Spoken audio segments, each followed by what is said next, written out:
Cleveland Browns fans have been there through the hardest of times and some of the best of times since the team returned to the NFL in 1999.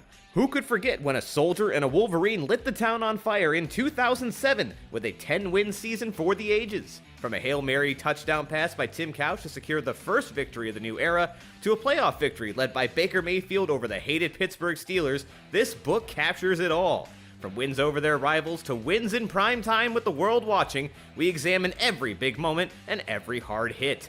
First and 10, the latest read from veteran author Vince McKee, takes you through every high and low since the Cleveland Browns' return to the NFL and is now available everywhere books are sold, including Amazon. Tonight's broadcast is brought to you by Advanced Diagnostics Auto Care and Maintenance. If you want dealership quality at a fraction of the cost, visit Advanced Diagnostics Auto Care and Maintenance at 23779 Lorraine Road in North Olmsted, and you won't be disappointed. You need a repair shop that you can trust. They know the repair process is all about customer service. How they treat their customers is just as important, if not more important, than the quality of the services they provide. They are always willing to discuss your repair needs before, during, and long after your visit. They treat you like family and won't stop until you're completely satisfied and road ready. B.A. Sweetie Candy Company. The world's most famous candy company is right here in our backyard. They are located at 6770 Brook Park Road in Cleveland, and it is a candy lover's paradise. They have every candy from your childhood, so make sure to visit them today. Climate Tech Inc. For 48 years, family-owned and operated Climate Tech has been the premier company for all HVAC services. For both residential and commercial, they have it covered. They offer free estimates on equipment replacement and 24-hour emergency service. Visit them at climatetech.com. Dave's Golden Shear Barbershop. Dave's Golden Shear Barbershop has been your trusted barber for nearly a century of great haircuts. With affordable prices and excellent customer service, there's no better place to get your cut. It is located at 26915 Center Ridge Road in Westlake. Dick Esser Plumbing. Get exceptional plumbing repairs and installations for your commercial property from the experienced professionals at Dick Esser Plumbing and Heating Incorporated. They provide honest services and quality workmanship. You can find out more about them today at dickesserplumbing.com. Falls PC Clinic. If you're looking for excellent service and a people-friendly approach, then you've come to the right place. Falls PC Clinic has an ultimate goal to serve you and make your experience a pleasant one. They offer all repairs for makes and models, including Mac computers. They work on laptops and desktops and specialize in hardware repairs. Look them up at fallspcclinic.com.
Live from Brunswick Auto Mart Stadium here in beautiful Brunswick, Ohio. It is the Hinckley Roofing pregame show for the Keon Sports High School Football Game of the Week. Ladies and gentlemen, we are already in week 4, almost halfway through the season already. I am Brandon Soder alongside Cole McDaniel and Dom Clary as the Cleveland Heights Tigers travel in to take on the Brunswick Blue Devils. With that, going to go ahead and toss it over to the guys, Cole and Dom, to preview tonight's game. It's week 4 of the Keon Sports High School Football Game of the Week, and this season is already flying by. Can't believe we already have 3 weeks under our belt, and now, like I said, this 4th one, going to be a fun one. I'm Cole McDaniel, here with Dom Clary, of course, Brandon Soder joining us. It's Brunswick here at Brunswick Auto Mart Stadium hosting Cleveland Heights. Cleveland Heights off to a good start this season, 2-1 overall. Their only loss was a really close one to a very talented team out of New Jersey. Lost that one 43-41, so it was a close ball game, but they've had a really good start to this season. Have looked impressive. We'll talk about their key players a little bit later, but this is their first game, the inaugural game for them in the Greater Cleveland Conference since they made this move. It's going to be exciting to see them get to play their first time in this conference, Dom. Yeah, no, it's really going to be interesting. These two teams played last season, but it was non-conference. A little bit different now. It's at Brunswick instead of Cleveland Heights. So Brunswick's an interesting team to play for your first time in this conference. They're gritty, they're grimy, they do not give up. Even their quarterback just emphasizes that. He will lower his shoulder and he will gain 5 extra yards. That's the type of team that Brunswick is. Now, the record, again, they're 0-3. It doesn't reflect that. They've had probably the toughest schedule you can have here in Northeast Ohio without playing Eds and Iggy in a row. One of them, yes. But this is a team that is strong. They're better than the record suggests. We said that last year. We're going to say it this year, right, until we're proven otherwise. This is a tough way to start your conference for the first time playing in it. I'm excited to see what happens here on the field today, Cole. Kickoff upcoming here in just a couple of moments. We'll touch on some of the key players here when we come back.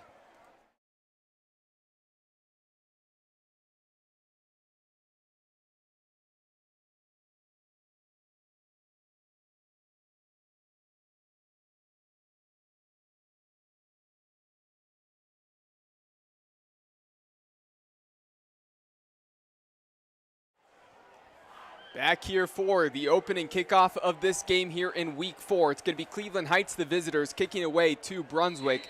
The Blue Devils have 3 back deep to return at the 10-yard line. Have the white tiger helmets there for Cleveland Heights in their white jerseys, and this one going to be a short kick. This one floats up in the airfield at the 25-yard line. Some room to run out past the 40-yard line and at the 43, and that is where the offense and Ethan Roxandich, the junior quarterback known as the Rock for Brunswick, is going to take the field. You know, Cole, the Rock is a guy, again, like I said, he's gritty, he's grimy. He will run over 2, 3, 4 guys to get that extra yard. He is a runner. He's learning how to be more of a pocket passer, more of a thrower. I mean, we've seen that progression with other guys this year like Stoddard. I'm interested, and even in the same conference, I'm interested to see how he's developed and how he's changed since the last time that we saw him. And they are in I formation, Cole. I love to see that here from this team. Fullback with his hand in the dirt right behind the quarterback. There's the snap and the pitch. Not a ton of room to run, but slipping past one tackler out past the 45-yard line to the 46. Ball ripped away, but that was after the play was blown dead off of the carry there for Cooper Neal, the junior wide receiver. Yeah, that's what we like to call flip power, Cole. I played against a lot of teams like that in high school where flip power was their thing. It's essentially where you have those 2 halfbacks or 2 wings. I mean, we see Olmsted Falls run something similar to this. The quarterback simply turns, tosses, and the entire offensive line blocks down to create a hole. Flinch up front. Not enough movement to jump off sides there. 2 receivers out to the far side, 2 to the near side. Running back to the right of Roxandich. There's the snap. Keeper for the quarterback. And we know he has the running ability. And he made his way through the first level and the second level. Just tripped up by the safety there, crashing in and brought down after the first down. And that's a good job by Brunswick to move the chains against Cleveland Heights immediately. I like it. This is a running team, but they're not going to show you exactly what type of running team they are. Hey, we're going to go in single back formation. Oh, wait, the running back has his hand in the dirt. This is actually a wing T. Then we'll go back in the spread, run option. This is the type of variation that I want to see from Brunswick offense. They're going against a really talented squad here in Cleveland Heights, and they need to keep mixing it up if they want to cross this defense. Here's the handoff, looking for some room to run. And running into a wall there, and we'll touch on some of the stars for Cleveland Heights in just a second, but want to touch on some of the other key players for Brunswick. Wide receiver number 19, Hayden Swarms, a junior. Number 2, Cooper Neal, the junior wide receiver. Saw him already get a touch. He's going to be a guy that Roxandich looks for. Also handles some kick return duties. Housed a kick just the other week as well. So now on 2nd and 6, ball on the 40-yard line. 2 minutes played so far. Tight end in motion. Snap, the handoff. Kavalik brought down just past the 40-yard line after a short gain there, and it's going to set up 3rd down. You know, if you're Brunswick, you got to be happy with the start so far. Already got a 1st down, and every play has been positive so far. They've been able to keep the ball on the ground and move it effectively. Even if you're not breaking off, 8, 9, 10-yard runs, it's positive yardage every time. They're getting the offense settled. They're getting everyone, ready to go, getting the nerves shaken off a little bit against a really tough Cleveland Heights team. Got to be happy so far if you're Brunswick. Brunswick in the dark charcoal jerseys with the blue numerals, the white helmets. 3rd and 4, the 38-yard line. There's the snap. Roxandich rolling to his right, sets his feet. He launches this one down the field. Tight coverage there. Defensive back slipped, but that one sails incomplete and out of bounds. And despite the tough matchup here, a lot of times in high school football, when you're past the 50-yard line, somewhere between the 35 and the 50, this is really 4-down territory. And Brunswick not afraid to take a shot here on 4th and 4. No, right now this team, they're looking to get this 1st down here. Their MO is to run the clock out. That's what they plan to do against a really talented team. They don't want this offense touching the ball too many times. Got to keep possession. Got to get this 4th down. So as they look over to the sideline for the play call here, want to mention the defensive end, number 94, Brandon Cesar, the junior. He's a 3-star prospect on 24/7 Sports. Currently crystal balled to Ohio State, and he's a leader on that defense. And it's going to be tough for Brunswick to get there, and that's not going to be enough to get there because a couple guys were in the backfield applying that pressure, and screen didn't get enough yardage, so turnover on downs after a good really drive that took a couple minutes off the clock for Brunswick. No, I like what they did. The problem is with this Brunswick team is that they are designed to run. So anytime you have a 3rd down, if it's not anywhere under 3rd and 3, you're in a throwing situation. They don't want to be in those situations unless it's off of play action, unless you're taking a deep shot. Because Roxandich, he does have the arm. They don't want to throw forcefully. They want to do it on their terms. That wasn't on their terms there. Now this defense needs to step up big against a big Cleveland Heights offensive line and an even quicker backfield. I believe they're also in the wing T here, Cole. Yeah, and I just mentioned on defense, Brandon Cesar, a talented guy in that 2025 class, a 3-star prospect. On offense here for Cleveland Heights, have to watch out for Marquise Davis, the junior running back. Ran for 333 yards and 4 touchdowns last week against Hudson. A monster game. He's a 4-star prospect on 24/7 Sports. Lots of offers for the kid.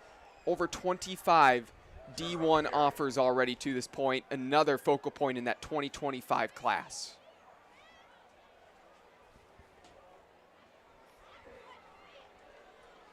So after that initial carry to start this game, for Cleveland Heights on offense, it's now 2nd and 7 from the 39. The lefty quarterback trying to sling that one out to the far side. Amar Lakes, a senior, unable to find his intended target.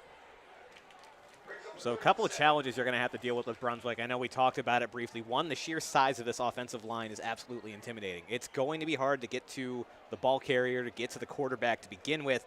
On top of that, again, you mentioned speed, and so far at least, they are running men in motion. They are keeping the ball moving, keeping guys moving. It's going to be really tough to keep up with this Cleveland Heights offense. Shocking for a run-based team that they decide to throw on 2nd down, but this time the pitch to Davis. He's going to slip out of bounds up closer to the first down marker. It's not going to be enough to get there, so it sets up 4th down. But again, I think this is one where we expect that Cleveland Heights keeps the offense out on the field, use that big offensive line, see if they can clear out some space, get those 2 yards here. Yeah, don't be surprised if we see Davis switching on the other side. Maybe they want him to work more with some open space, probably not throw him on the boundary side. Yeah, they'll keep him on the open side. They have 2 wide receivers, so let's see what combination they run here on the route if they do so. See, what we just saw there, we just saw Josh Gordon do motion right towards the quarterback. That's to get the defensive line to jump. It's a fake motion. John Gordon Jr., a senior, and he's a guy you're going to see get some carries as well. This is a running back on the roster. So really, Marquise Davis is the guy that everybody's going to pay the most attention to, have his name circled on the scouting report, but you can't forget about John Gordon Jr. as well. He's a guy you'll see get some touches too. So didn't run a play there, called a timeout, going to talk things over. Again, sometimes you see when that timeout happens, just avoiding that delay of game penalty, sending the special teams unit out on the field. I think, personally, Max Stevens and that coaching staff just wanted to see how Brunswick would line up and then want to see how they call this. I think the offense will stay out on the field. Yeah, that's exactly what they'll do. I thought there was a penalty there on the Tigers, but that seems to not be the case. That's called the timeout before there was a double motion going on. I'm curious to see what they do here. A wing T offense, so much they can do here. They don't have any tight ends. They have 2 wide receivers instead. It's more in the gun now, and a jet sweep, trying to get around the edge, cutting back upfield, and that's a really smart decision there on that carry to surge forward and get the first down. And we just talked about him. That's number 0, John Gordon Jr. And again, smart play by Gordon. He could have tried to be greedy, and obviously he's one of the more talented players on the field today. Try to cut to that outside, maybe break something off big, but he knew the down and distance. He made the smart football play there, just cutting it back upfield, only getting a couple of yards. It's enough to keep the drive alive. 4 minutes played so far. 1st and 10 from the 42-yard line. Cleveland Heights, the 46-yard line. Davis on the handoff, trying to get around the edge, and that's set well by the Blue Devils. Only a gain of a yard there.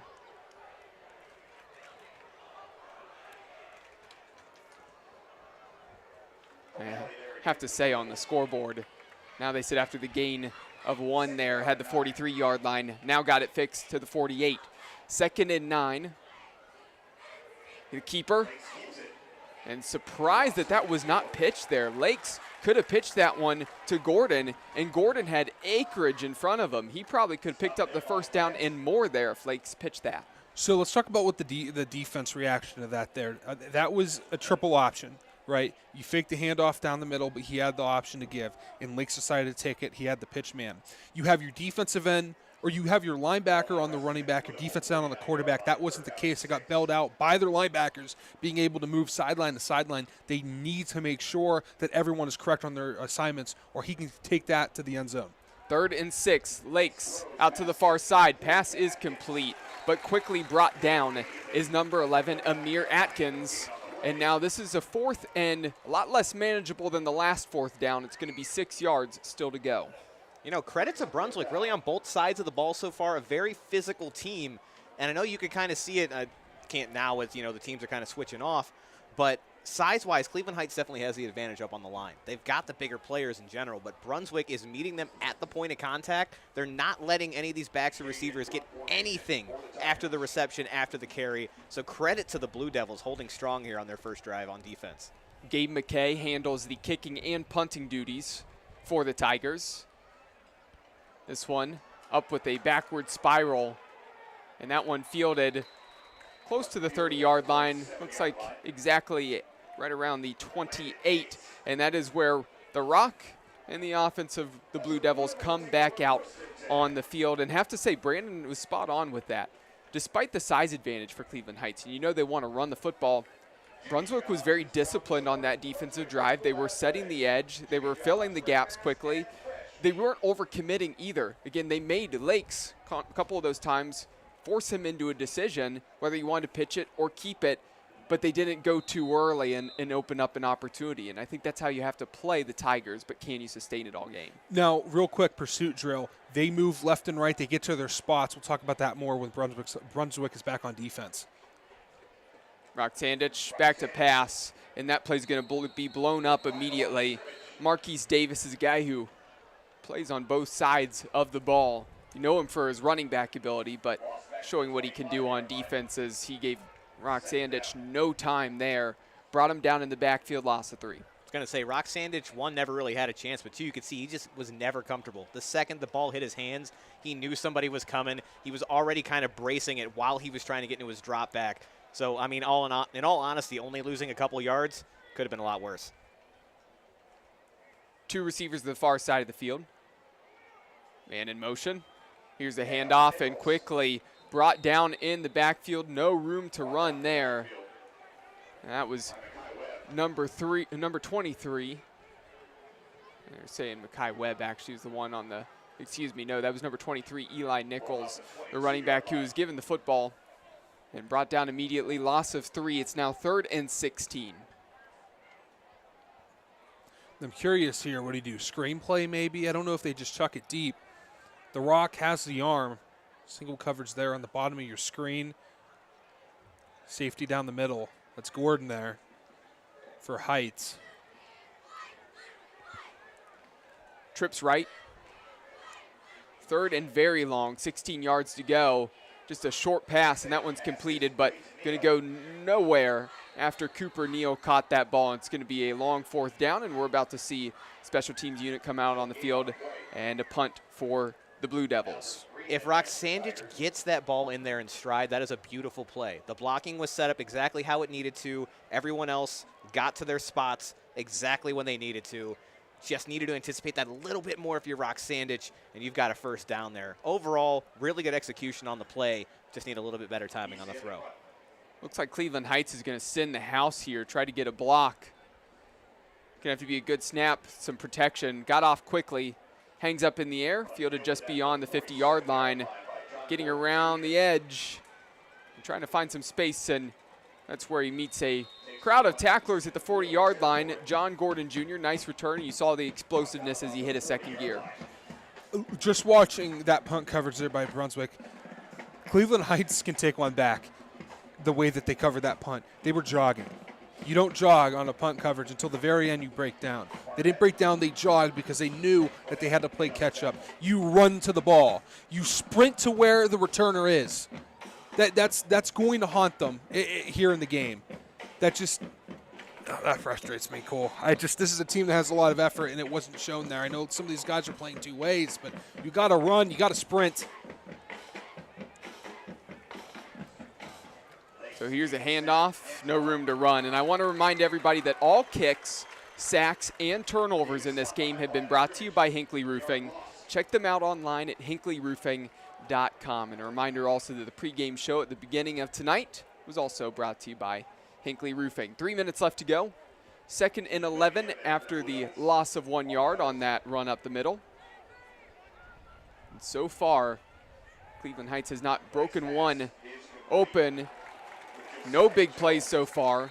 I know after that was caught immediately, only about a gain of a yard, and then there's a penalty marker in the middle of the field, and I would assume this one's coming back, and it is a hold against the Tigers. I'm sure Dom's not excited about the hold, but you've got to be excited about that tackle. Again, textbook. It's nothing flashy, but, you meet your guy at the point of contact, you wrap the legs, you drag him down. They're not letting Cleveland Heights get anywhere once the ball's in play. So I'm glad you mentioned that. Back to the pursuit drill, because that's exactly what they're doing. They're form tackling, but they're not trying to hit stick people.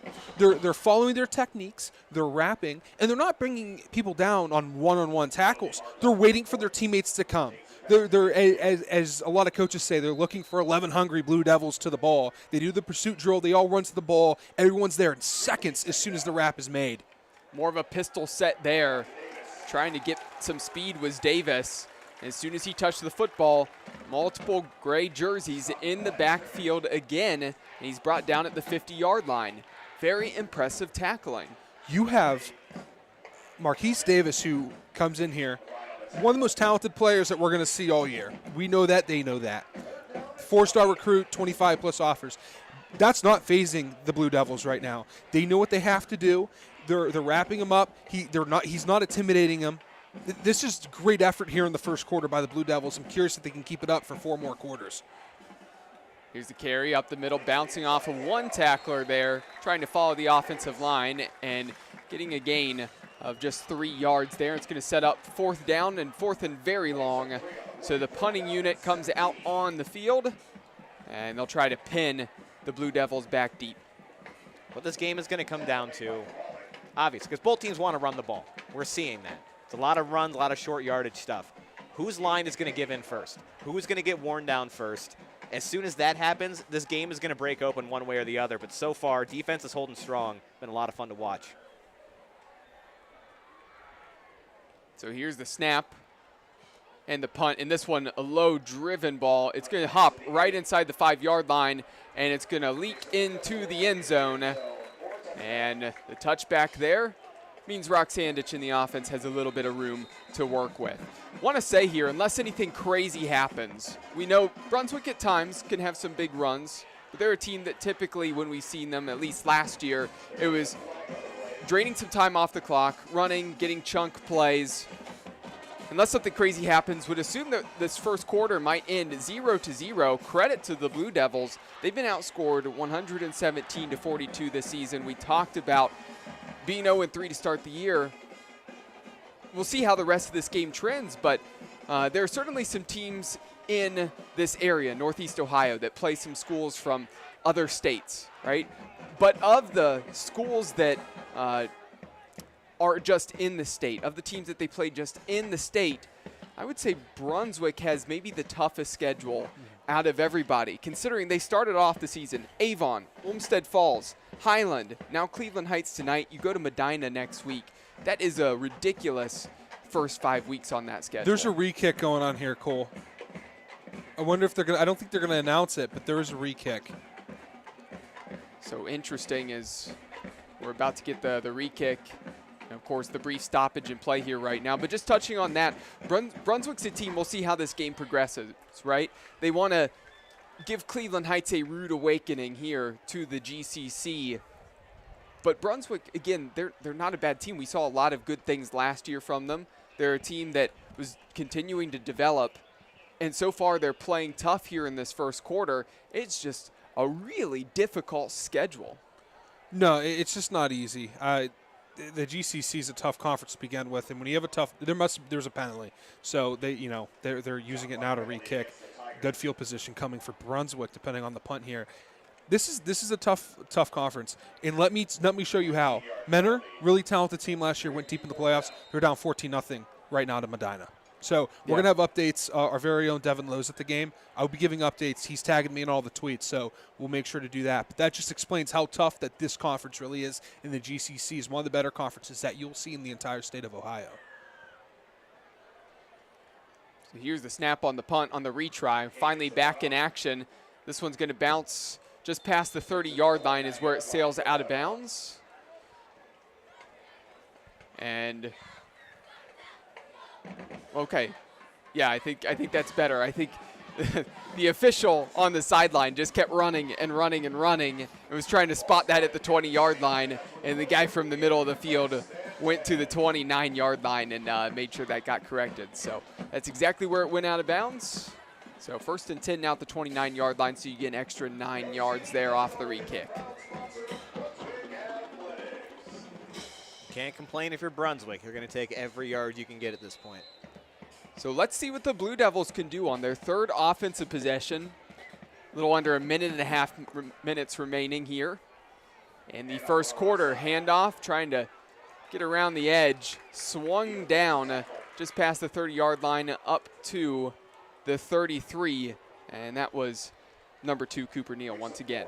Great second effort by Neal, and we're seeing that again from a lot of Brunswick's ball carriers so far tonight. They're not going down on first contact. They're falling forward. Again, nothing flashy, but it's smash mouth football, and they're chipping away. 2nd and 6 now from the 33-yard line. Under a minute remaining in the first quarter. Still 0-0 on the scoreboard. Roxandich wanting to keep this one. trying to evade a tackler, got a couple yards after being pulled down by Brandon Cesar. About 35 seconds left. Might get one more playoff. Again, I feel like I've been talking a lot about Brunswick. Cleveland Heights defensively has been playing very well. They haven't quite gotten their offense where they want. Brunswick hasn't either, but that said, Brunswick, you're 0-3. You're playing a tough Heights team. If you're going in 0-0 into the second quarter, you got to be relatively happy with the result so far.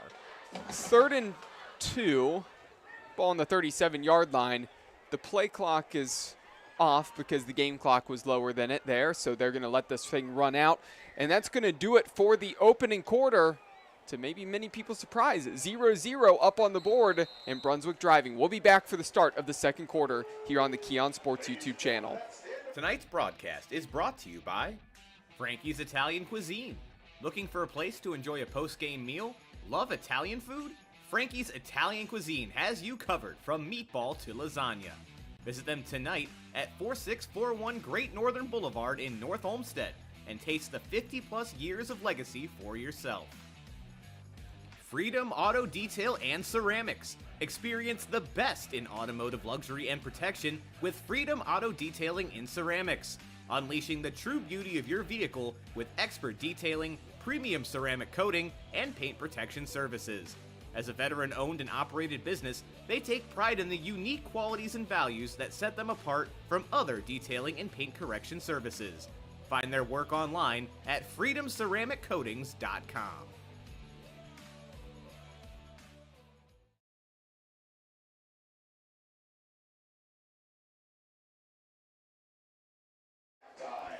Back for the start of the second quarter here in the Keon Sports High School Football Game of the Week, Week 4, here at Brunswick Auto Mart Stadium in Brunswick, Ohio. 0-0 up on the scoreboard between the Blue Devils and the Cleveland Heights Tigers. 3rd and 2, Rock Sandich, a keeper, slips through one tackler, and he's going to be off to the races. Edge rusher trying to catch him. Little stutter step there, that high step, and he just slowed down. Rock Sandich, a powerful quarterback, maybe not the fastest in open space. Again, wasn't able to take that to the house, but a massive run, and that's all credit to Rock Sandich for making 2 guys miss early, and then it was off to the races and down at the 3-yard line. Wow, what a play. Absolutely huge if you're Brunswick. And again, like you said, offensive line did a good job opening that initial hole, but that was all Rock Sandich there, making a couple man miss with the stutter step. And again, like you said, not the fastest quarterback, but once he got in the open field, couple men pursuing him, but huge chunk play for Rock Sandich, huge for the Blue Devils, and now they're knocking on the door of the end zone. So whistles down the field as looks like we're going to have a timeout called. Brunswick going to take a timeout, want to talk things over offensively as they're looking to punch this one into the end zone. They're at the 3-yard line, 1st and goal upcoming. That was the first play, the very first play of this second quarter. And already Brunswick's made their way down to the red zone. And a reminder that this trip to the red zone has been brought to you by Kelly McLean Achievement Center. Visit kelly-mac.com to learn more. For those wondering, I believe that was about a 60-yard run. Since he's right at the 3-yard line, I think about 60 yards there. It's hard to calculate, but he rumbled and tumbled his way down the field. I'll tell you what, he's quick there initially, but it seemed like everyone was catching him, and including the referee there. He's a big body, so it's really hard for him to get going sometimes. Wow, he's fun to watch. This Cleveland Heights defense, they're big, they're physical, but they're smart as well. They know their assignments. They're good with their hand placement. They're good on their technique. This isn't an easy team to run on, and Rock Sandich is that good of an athlete, that talented of a player where he's able to break a run like that. Now he has to lead his squad. They have a double fullback formation here. I love to see that. 3 more yards, that's all they need, and they'll have a lead that no one was expecting to see. 1st and goal, looking to punch this one in. And there were a lot of white jerseys that penetrated through that offensive line immediately, but still enough for a short gain on that carry. Time for take 2 from the 2-yard line. I love a good, hey, let's just have our biggest guys on the field, add 2 fullbacks, and just see what damage we can do. You're not going to do it against Cleveland Heights. Spread the ball out a little bit, have a wide receiver or 2, get some of those big Cleveland Heights bodies out of the way and make the box a little bit more clear. Make them think that you're going to throw the ball. Here's the carry again, swallowed up and brought down at the 2-yard line once again. And it seems like Dom might be right. As soon as that ball got handed off, Brunswick's not fooling anybody. They were having a little bit of success earlier when they were varying their formation a little bit. You knew it was probably going to be a run or a short pass, but you didn't know exactly where that ball was going to go. As soon as you know it's going to be a run right up the middle, that's where Cleveland Heights' physicality is coming in, and they have just met the ball carrier at the line of scrimmage 2 plays in a row. Hard to really get anything going when you've got the size disadvantage in that situation, so you got to scheme it up. You got to try to win that way. Looks like that's exactly what they're going to do here on 3rd down. I like it here. Now, they might run some type of rule out here if they're going to pass it, but there is an overhang on the right. They need to be careful. Roxandich, the keeper, up the middle, keeps the legs churning, and he fought for that football. It was nearly ripped out of his hands by the edge rusher there. That was defensive end number 53, Rodney Harris, who nearly ripped that out of the arms of Roxandich, and Roxandich said, nope, give me that. I'm holding on to this, and reaches that arm towards the plane, broke it, and that's a touchdown and now a lead for the Blue Devils. Woo, I got chills here, Cole. This is a huge crowd here for Brunswick here tonight, and Roxandich gave them something to cheer for. Going in, a lot of people doubted Brunswick. It's an early lead. They have to stay consistent. Anytime this Cleveland Heights team has their talented players, their smart players on the field, they have a chance to win the game. They need to be careful and protect the lead. But Hack goes off to Roxandich there with a rock, and he played like one out there just there as he just took 2 defenders to the goal line and was able to reach through. That is a highlight that's going to be on Huddle at the end of the year. What a play. And that was really a culmination of everything we just talked about, right? It was the scheme for Brunswick, spreading things out a little more, sending a man in motion, giving the Cleveland Heights defense something to think about. Even though it did end up being a run up the middle by Roxandich, their eyes were in a couple different directions. That gave him just enough of a hole to get through. And then again, the second effort that we're getting from the ball carriers of Brunswick. He could have easily been brought down right at the line of scrimmage again, but that second effort, stretching that arm out, a little bit risky, putting the ball out there, could have gotten popped out, but, gutsy move. But it's exactly what Brunswick needed. Great play overall, and like we said, Brunswick up 7-0 early in a game. I don't think anyone really thought they would be favored in, and we still got plenty of time left here. But a lot of excitement so far if you're a Blue Devils fan. Well, Brunswick here in this inaugural game for Cleveland Heights in the GCC, Brunswick basically said, we're going to make you work for this one here. A lot of people are expecting you to win this game, but you're going to have to scrap and claw and fight every inch of this game to get yardage, to run the ball, and to stop us in our run game as well. And that's why the Blue Devils are up 7-0. Fielded on that return, picked up off of the turf, run out past the 30-yard line, and that is where Josiah Jones was tackled. And here comes the offense for Cleveland Heights, and we'll see how the Tigers can respond after giving up the first score of the game to the Blue Devils. Let's just say this. We talked about how they were underdogs. Let's just say Vegas wasn't high on them. If the odds, you're allowed to bet on high school. Now, obviously, you're not. But this is a team that's 0-3. They've really struggled. And that's kind of been a trend the past few years for this team because how hard their schedule is. It's a really young team. And it has been for a while. There's a lot of juniors that were sophomores last year that are looking to take this team to the next level. But this is a veteran Cleveland Heights squad. Here's the keeper, and then the late pitch. And now that's a good decision there. Dropping his shoulder, getting past the first down marker, moving the chains is John Gordon Jr. And that decision there from Amar Lakes is what he should have done earlier on a previous drive. And that's why it resulted in a first down there. Now, if you're Cleveland Heights, you're only down 7. There's 9:44 left to go in the second quarter. I don't think you really change much at this point. You had a couple drives kind of stall out. You had, little snippets of your offense being efficient. Just keep trying to wear down this defensive line for Brunswick. Here's the handoff, the carry, trying to break one tackle. Going sideways and lunging forward is John Gordon Jr. Really short carry on that run. In Brunswick, we talked about, been doing a really good job of tackling and filling those gaps, filling those holes. But how long can you hold up against that big offensive line of the Tigers? At some point, you'd have to think they'd wear down those smaller bodies and get them exhausted later in the game. So the thing is can you force some turnovers? Can you get a ton of stops right now? Because if you can give your offense a chance to take a decent-sized lead into half, then, like I said, Cleveland Heights is really having to make up a lot of ground here in the second half. Hand off to Davis. Davis trying to slip out of one tackle, and he's tripped up and brought down. Really nice tackle there. It looked like if he was able to get out of that one, could have turned upfield and maybe gotten a decent carry. But number 8, Keegan O'Malley, the senior linebacker, looked like a really tough linebacker coming through and making that play. O'Malley's my kind of player. He got the cowboy collar. he's great. He got the wrist tape all the way up his arm. This is straight out of a 1970s NFL films movie. I feel like we need like the classic orchestra playing out there when he's there rumbling on the field.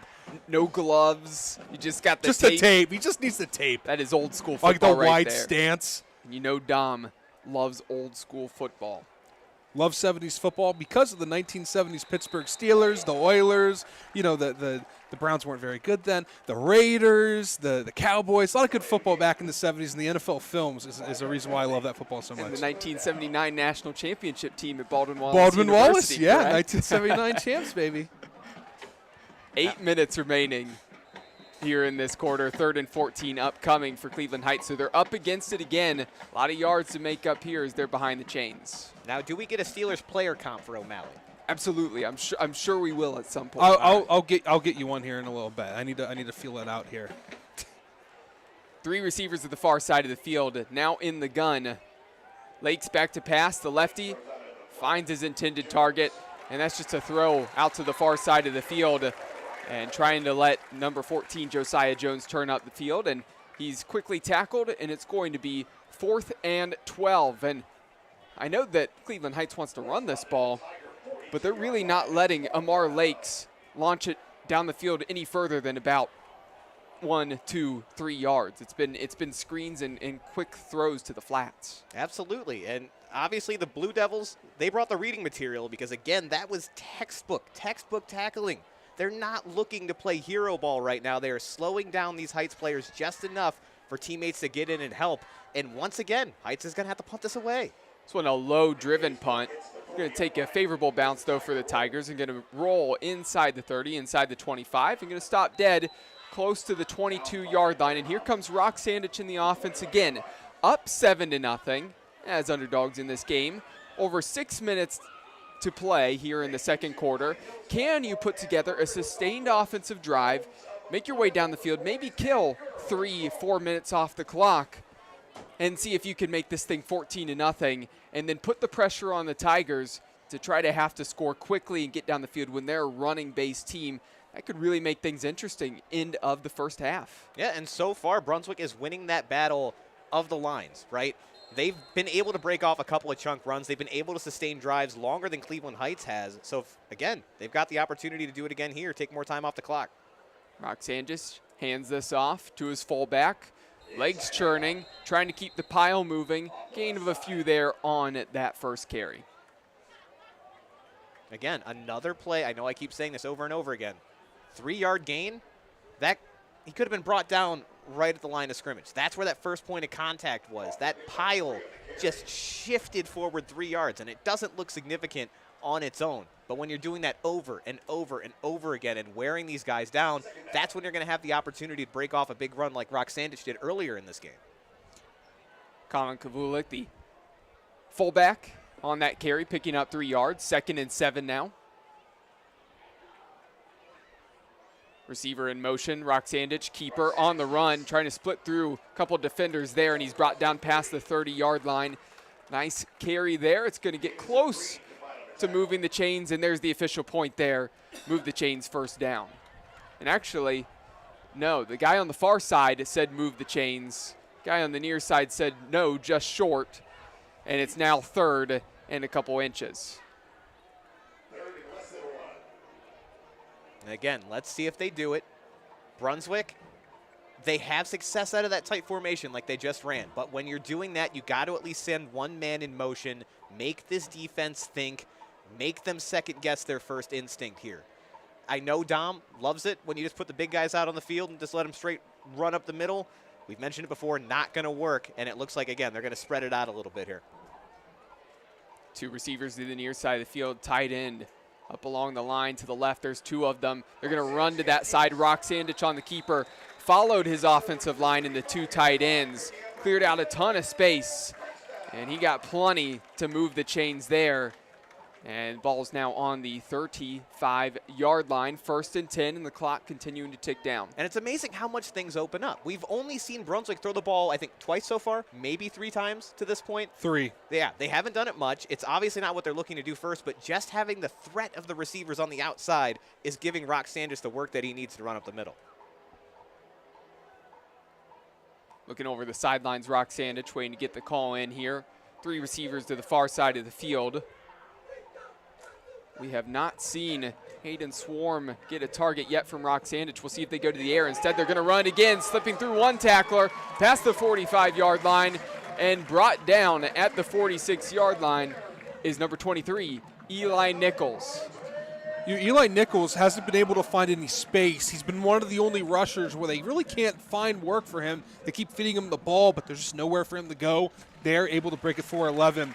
He found the hole. It's a talented back right there. Just needs to be a little bit more consistent. So 4 minutes now remaining in the second quarter. I really like what Brunswick's doing. They are content to take their time working down the field right now. The clock is their friend. Roxandich, keeper, following a couple blockers, found that hole up close to the 50-yard line and brought down from behind. Now, as Brunswick continues to eat the clock, obviously, like, the biggest advantage is that Heights' offense isn't out there. They don't have the opportunity to score or put up the big play. You're also keeping that defensive line fresh. And that's something we've been talking about all game, is one of these lines is going to eventually break down. And more than likely, it was going to be that massive Cleveland Heights offensive line really starting to be able to move the smaller defensive line of Brunswick. But the less they're on the field, the less that's going to become a factor as this game goes on. Receiver in motion. Here's the jet sweep. There's some room around the edge, but tracking back and spinning out of that tackle. Really nice job with the contact balance there from Cooper Neal as John Gordon Jr. got to him, swung him around, and Neal managed to stay on his feet. So no loss on that play. Actually got about half a yard off of that. And again, it's tackling. It's not exciting, but the discipline just wasn't there that time for Cleveland Heights. You start to get your man wrapped up, and he's able to backtrack a little bit, spin out of that, and gain a couple yards on a play that you should have gotten behind the line of scrimmage. 3rd and 5 now from the 49-yard line. Roxandich back to pass. A little bit of pressure. He's rolling to his left, throws on the run, made its way past one wide receiver, got fingertips on it. Another one diving to that football, and it falls incomplete. So 2 of them had chances at it on that line drive throw, and Roxandich was really trying to release that quickly because he had pressure coming right at him. And that's tough. I mean, Roxandich hasn't really gotten in a rhythm because he hasn't had to throw the ball to this point. 3rd and 5, I understand why they did it, but he needs to get a couple more throws under his belt again. He's a younger quarterback. It takes a little bit of time to get in a rhythm in the passing game. He's been making it happen with his legs, but, you know, might be second half before we really see Roxandich start to settle into the passing game. Punt up for Brunswick and going to be fielded at the 15-yard line. Trying to switch the field is John Gordon Jr., and he's brought down right where he fielded the ball. So it's going to be a long way to go with 2 minutes remaining in the second quarter for the Tigers. I want to say something really quick. We talked about the size of the offensive line for the Tigers. And part of what's maybe deceiving is they have some big-bodied guys out there, guys with some good weight, and they're well-proportioned because they have really good height, right? I will say that even though Brunswick's defensive line's a little bit on the smaller side, they have some big bodies on that offensive line, and that's why Brunswick's clearing out some space. A couple guys who are close to 300 pounds and 300 pounds as well, and that's why they're doing such a good job running it. Now, can Lakes in this offense for the Tigers move down the field quickly? Hold's not going to help as the penalty marker's up in the air, and this one's coming back after the Marquise Davis run. You hate that if you're Cleveland Heights. 2 minutes to go in the quarter. Time's already starting to work against you a little bit. Your offense has struggled to get going. You've shot yourself in the foot a couple times, whether that be, you know, just plays that have gotten blown up in the backfield, penalties.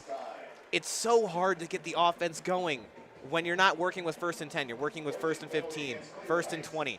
Yards are precious in this game, especially at the high school level, and it's just so tough to get any momentum when you're fighting against yourself right at the start of the drive. Do want to remind everybody that all kicks, sacks, and turnovers in this game have been brought to you by Hinckley Roofing. Check them out online at hinkleyroofing.com. Of course, the Hinckley Roofing halftime show coming up here shortly with Dom Clary as he's going to be giving you some score updates from around the area. A lot of good games, especially he mentioned a big matchup here in the GCC between Medina and Mentor. All those scores coming up here shortly. 2 minutes left to go. Here's the snap. Keeper for Lakes. Lakes getting around the right side. He's going to get those yards back after the holding penalty. And it's going to set up 2nd down and 10.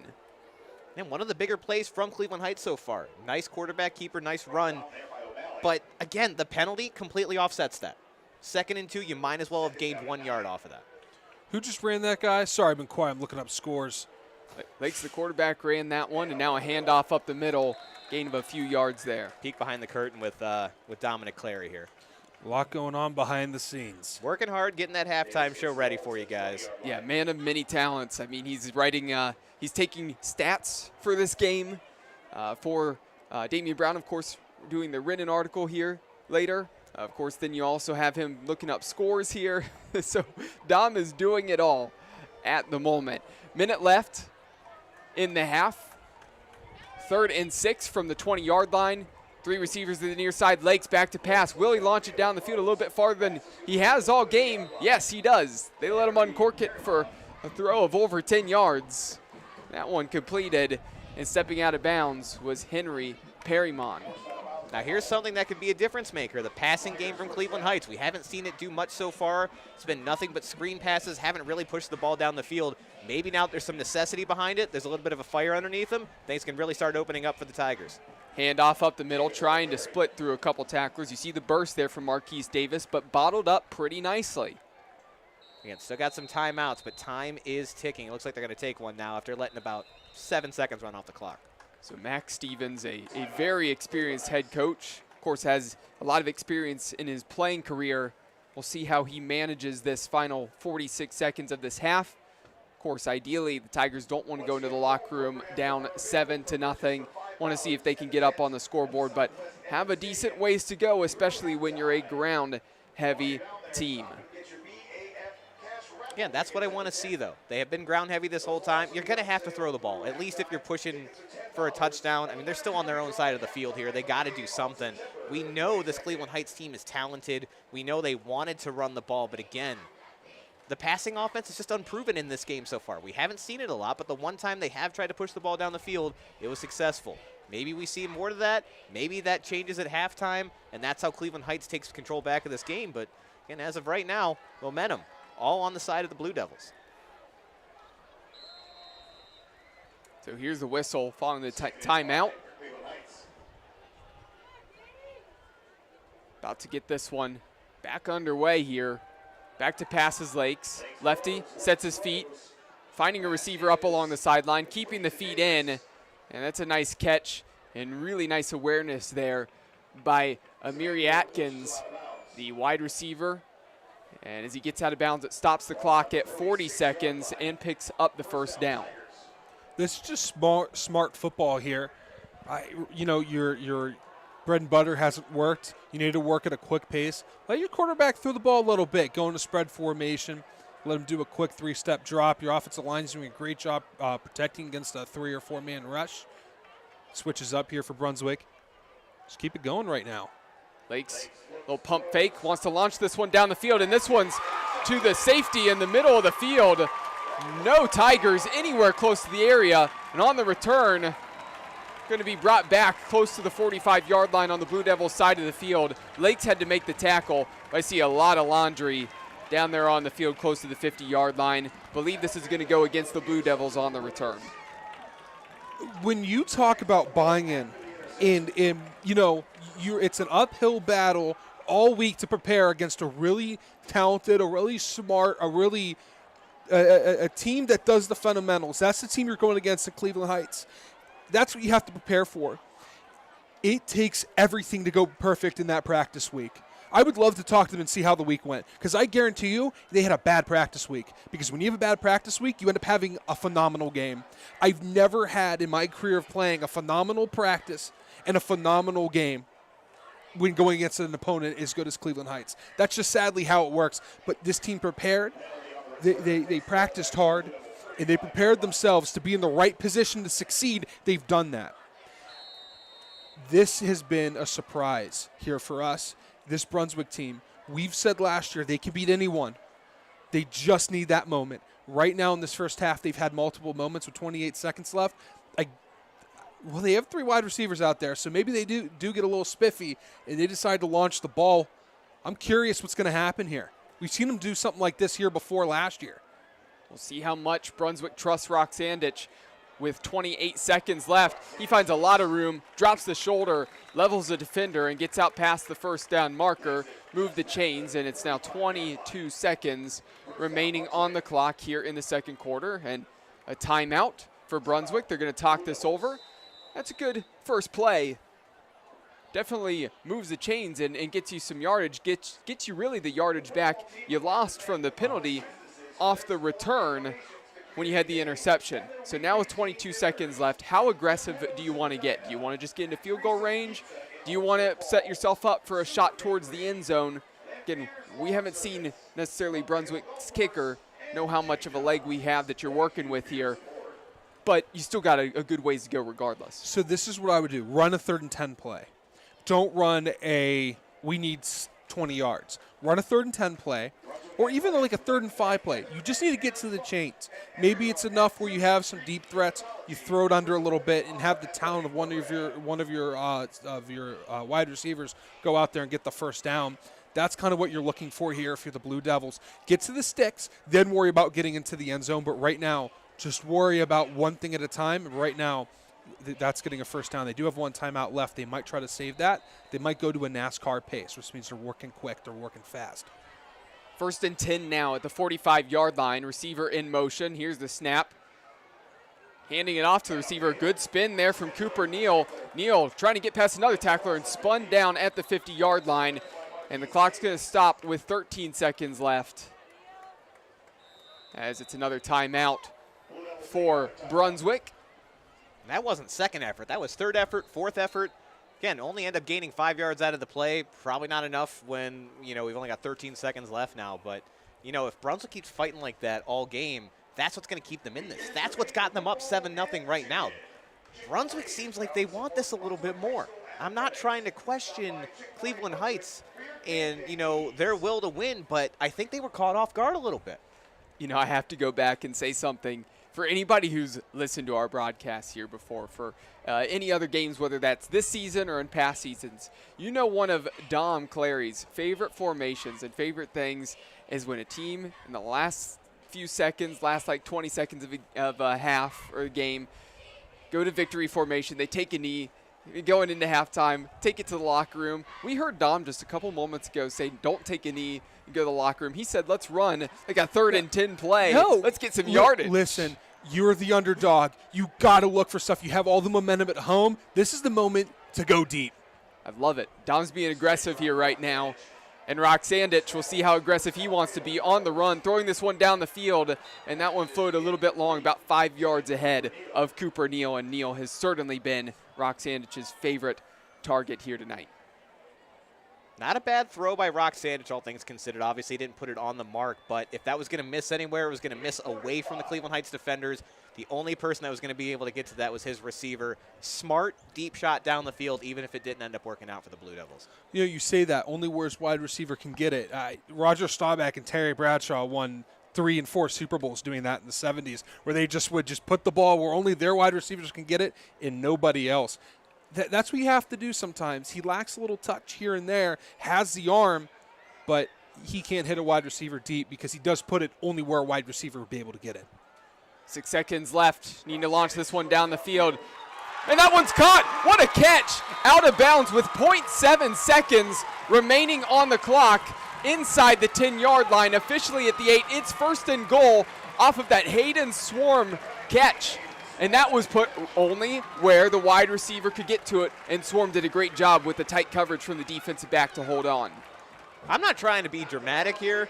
That might have been the best pass we have seen all year. Right on the sideline, even better catch, receiver elevated, brought that down, gives Brunswick a chance to put 3 more points on the board. Wow. Could not ask for a better end of the half of your Brunswick. Now you just got to finish it off here at the field goal. That was beautiful, and just enough time on the clock. Stepping out of bounds, and it's blocked. And the kicker was run into. So the play's still alive right now. You're going to see Cleveland Heights, the Tigers, they're going to run this one all the way back to the end zone. Their crowd's going to be cheering, but it's not going to matter because that's, I believe, that very well could be running into the kicker. We'll see what the call officially is. They may have also jumped off sides as well. They were quick to block that, Cole. Yeah, and understandable why they would potentially be offsides. Of course, we'll see where that call is, but the penalty marker is right where the kicker fell. Mm-hmm. I'm going to say that that's probably likely going to be the call, but they're going to talk it over and determine exactly what this is. So the refs know the situation at hand. They know whatever they do, it is going to severely change the momentum of this game. It's either going to really swing it in Brunswick, which the momentum has been on Brunswick's side, or it's going to bring it back to Cleveland Heights. Cleveland Heights is walking back. I think they kind of know what the deal is. But we have a coach trying to figure out what's going on as well. There's a discussion going on with Brunswick's coach. Cleveland Heights coach is in the middle of the field wondering, why is no one telling me what's going on? So we saw the incredible throw with the great catch up along the sideline, keeping the feet in bounds, getting out with just less than a second left in this half. Stepping out at the 8-yard line, of course, because of being out of bounds. Clock's completely stopped, and you saw that. Certainly felt like Cleveland Heights got to jump very quickly as they were trying to get that block. They did block it. Of course, kicker was hit there. Officials are still all gathered right now having a conversation. I feel like this is going to take a little bit to solve this because we have zeros up on the scoreboard right now because of that play running all the way through. They got a lot to sort out before we go to halftime. So here's what they're discussing. What happened first? The block then run into the kicker, or did they hit the kicker, then the block? If the block happened, then hitting the kicker, they're going to call it a touchdown because you can run into the kicker after. I think that's what they're determining right now, as you can see the expression from Brunswick's coach. Well, you see all the motions from Cleveland Heights. The block did happen, it feel like, simultaneously to when the kicker was hit. But then the question is, as you mentioned, there was no penalty marker down right next to where the line of scrimmage was, but it seemed like they did get a very early jump. I wouldn't be surprised if they were offsides there. So there's a plethora of ways this could actually go. You could see 7 up on the board, well, 6 until the PAT for the Tigers, or you could see really another opportunity for the Blue Devils here. You know, as they're still discussing, and unfortunately it was just off camera, but one of the officials not making friends with the Cleveland Heights fans, he put both of his arms up in the air, almost a signal touchdown, when he was actually asking for the ball to be thrown to him. And you saw some of the fans reacting there. Now, though, getting some boos in from the crowd, looks like maybe we're going to re-kick this one. Yeah, and this football is going to be spotted right back at the 8-yard line once again. Now the snap, hold the kick time needs to be quicker. The crowd is getting loud. We're repeating an exciting moment here. This can decide, really, Cleveland Heights coach, middle of the field again. Yeah, and Max Stevens has made his way all the way out into the middle of the field. And he's, of course, getting some boos here from this Brunswick crowd. And Stevens does not appear to be happy right now. I mean, he should be upset. His team did an incredible thing, incredible effort. It's something that you don't really see.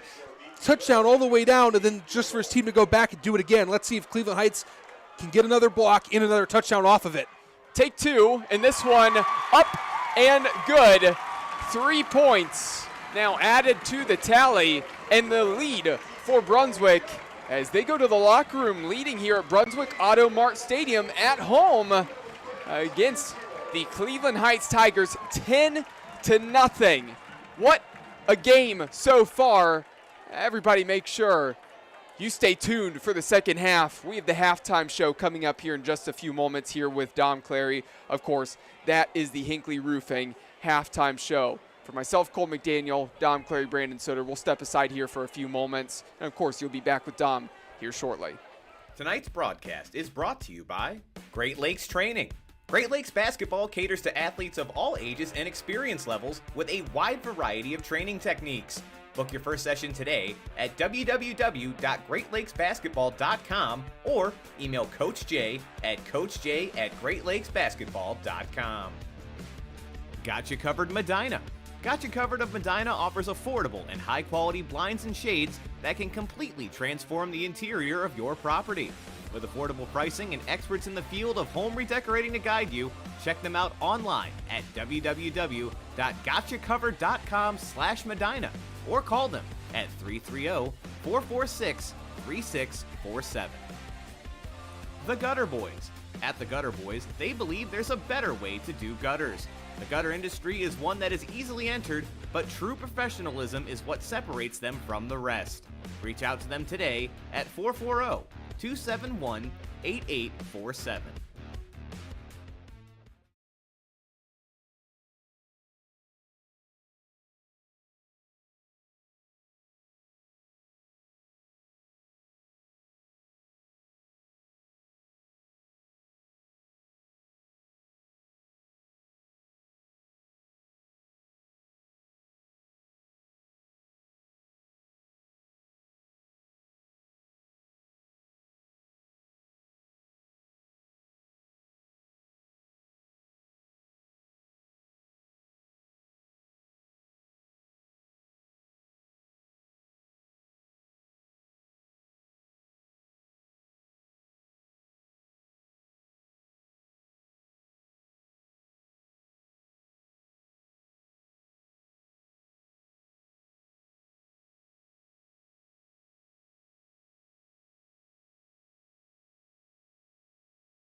I'm Dominic Clare, here part of the broadcast crew. We're here live at Brunswick as Brunswick, they are leading 10-0 against Cleveland Heights. This is the Hinckley Roofing halftime show. We'll be giving you score updates all across Northeast Ohio and possibly even beyond.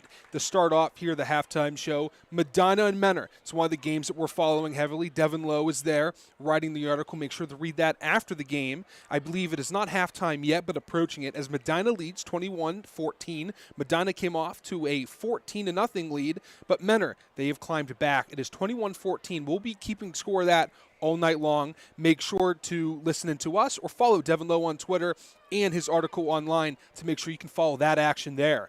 Midview and Amherst Steel are in a 7-0 bout right now as Amherst Steel is the team with the lead. St. Ignatius then goes down to Youngstown to take down one of the more powerful teams in all of Youngstown, Ohio. That is Austintown Fitch. That score is 7-0 in favor of Austintown Fitch as Iggy is still looking for their first points of the game. Avon Lake and Berea Mid-Park are in a conference battle. These are two teams that usually are around the equal part of the 3, 4, 5 seeds of the conference trying to get into the playoffs. Avon Lake is the team winning 10-0. North Royalton, the team that lost by a field goal by North Ridgeville last week, is losing against Brecksville and Broadview Heights 13-7. They wore down 13-0, but they've came back scoring a touchdown. A touchdown will give them the lead. We'll make sure to update you with their scores as we will be covering North Royalton later on in the year once again. Avon is continuing their tear as they go down again, they continue their tear against Elyria, 28-0. We'll update you throughout. Make sure to follow that on our website as well. Holy Name and Elyria Catholic, two of the best teams there in Lorain County last year.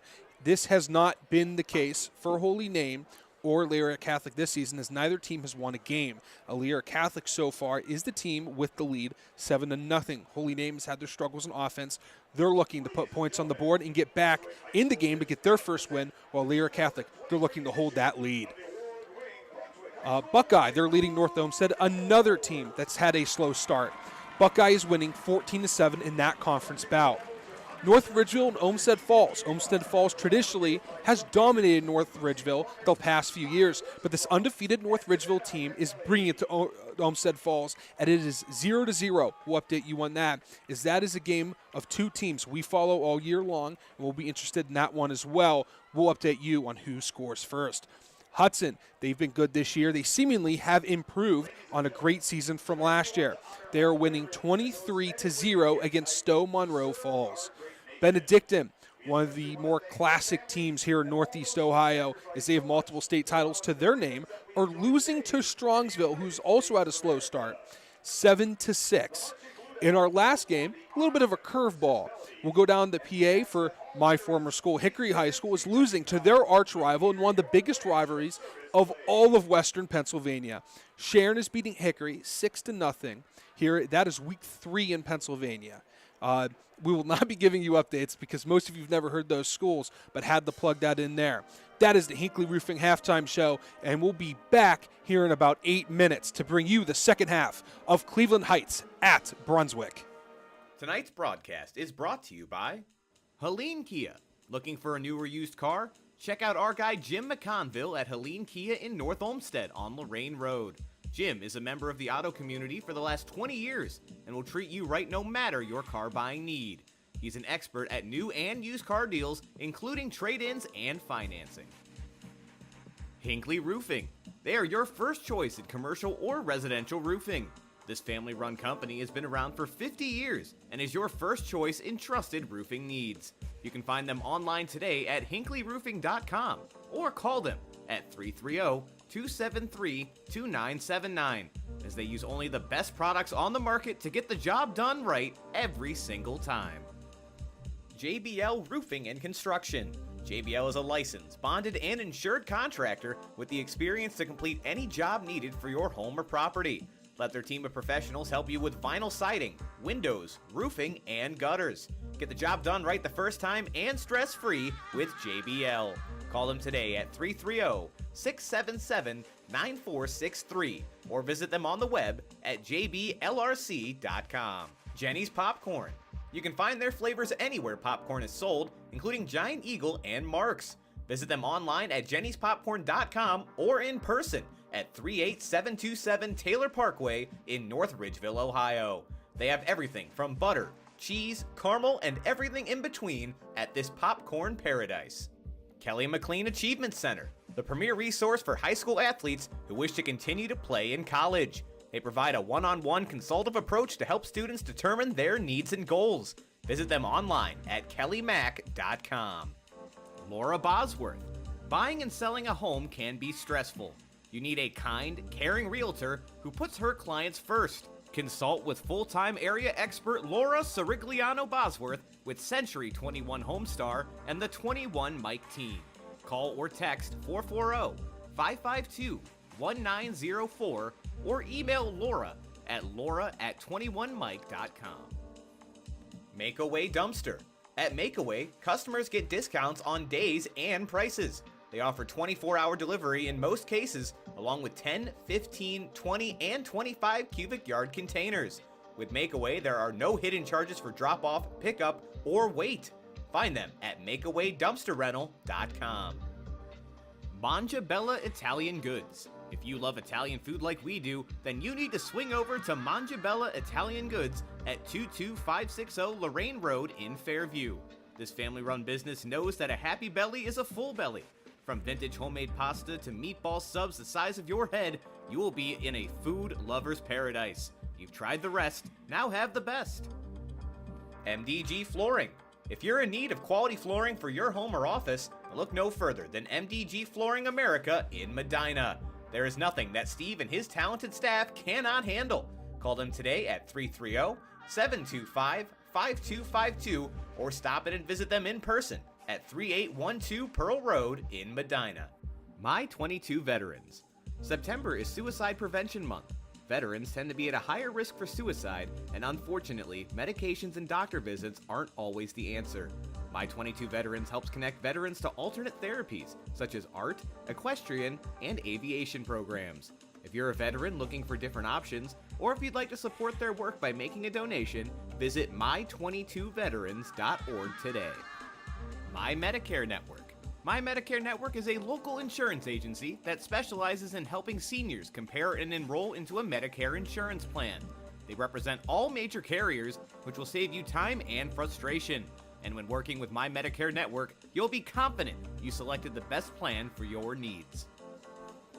Nancy's Main Street Diner. They only prepare your meals with the freshest ingredients. The dishes are made to order as they never use heat lamps, and they take no shortcuts whatsoever. They're located at 426 Main Street in Grafton, Ohio.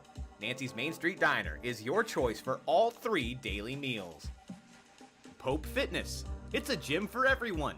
Don's road to being a World's Strongest Man finalist gave him a deep appreciation for fitness at every level.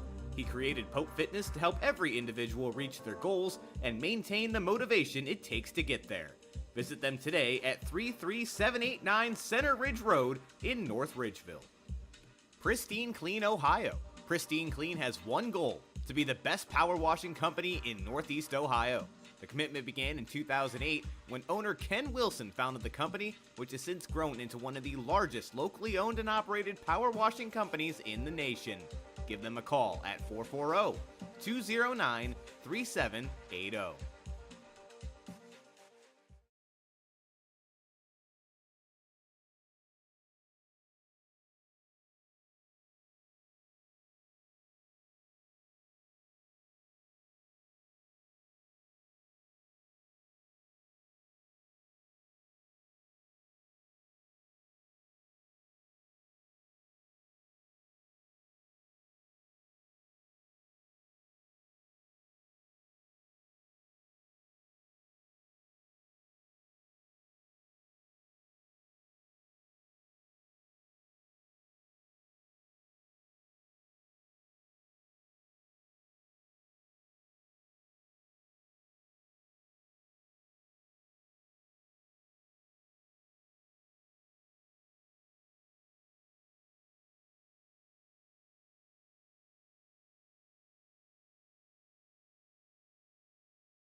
And we're back here for the Keon Sports High School Football Game of the Week. Week 4 has been an interesting one so far.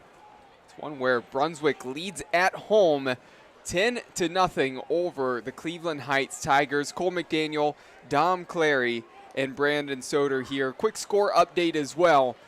In GCC play, it's now 21-21 between Medina and Mentor. Of course, that is a huge game to pay attention to. A lot of people in the GCC paying attention to the results there. Everybody thought Cleveland Heights was going to be a team that would be really brought into the GCC and competing with those two teams for the GCC title. But they're on really having a tough test themselves. It's a dogfight here. I mean, these defenses are scrapping and clawing, and it's been the run game that's been bottled up for Cleveland Heights, and a couple big runs for Brunswick is really the difference here in this one, Dom. You know, this is a Cleveland Heights team that traditionally, they have a lot of talent. And it's not just, they have raw talent. They're just good at football. No, these are players that technique-wise are really good. They have great hands, good feet movement. They do everything you have to do right. This goes generations and generations of Cleveland Heights players. These young men are exactly the same way, and they must have been looking at the record. And they may have underestimated GCC play, because right now Brunswick, they're playing like they're the team with 2 wins, not the team with no wins. This is a tough battle so far. Brunswick is everything that we've said they've been, where they are just a tough team. They are a tough team to beat. When you haven't played them in a conference game before, and they played this team before last year, but this is a conference game now. It is a different battle when you come into Brunswick and you try to beat them in a conference game. It is a different situation. A lot of talent. They have the ball here first. They're going to try to make this just a three-point ball game once again. But Cole, we have an exciting second half. Well, if you're Brunswick, you have to feel confident, right? It's obvious that they came into this game thinking we absolutely have a chance. They came out playing confident. You have to keep that confidence here going into the second half, but you also cannot switch off. A lot of time up on the clock. You're going against a talented team. Last thing you want to see happen is this kickoff is taken to the house and momentum completely swings the way of the Tigers. You want to have good kick coverage here. Maybe try to keep this out of the hands of the deep returners who have a lot of talent back there at the 10-yard line.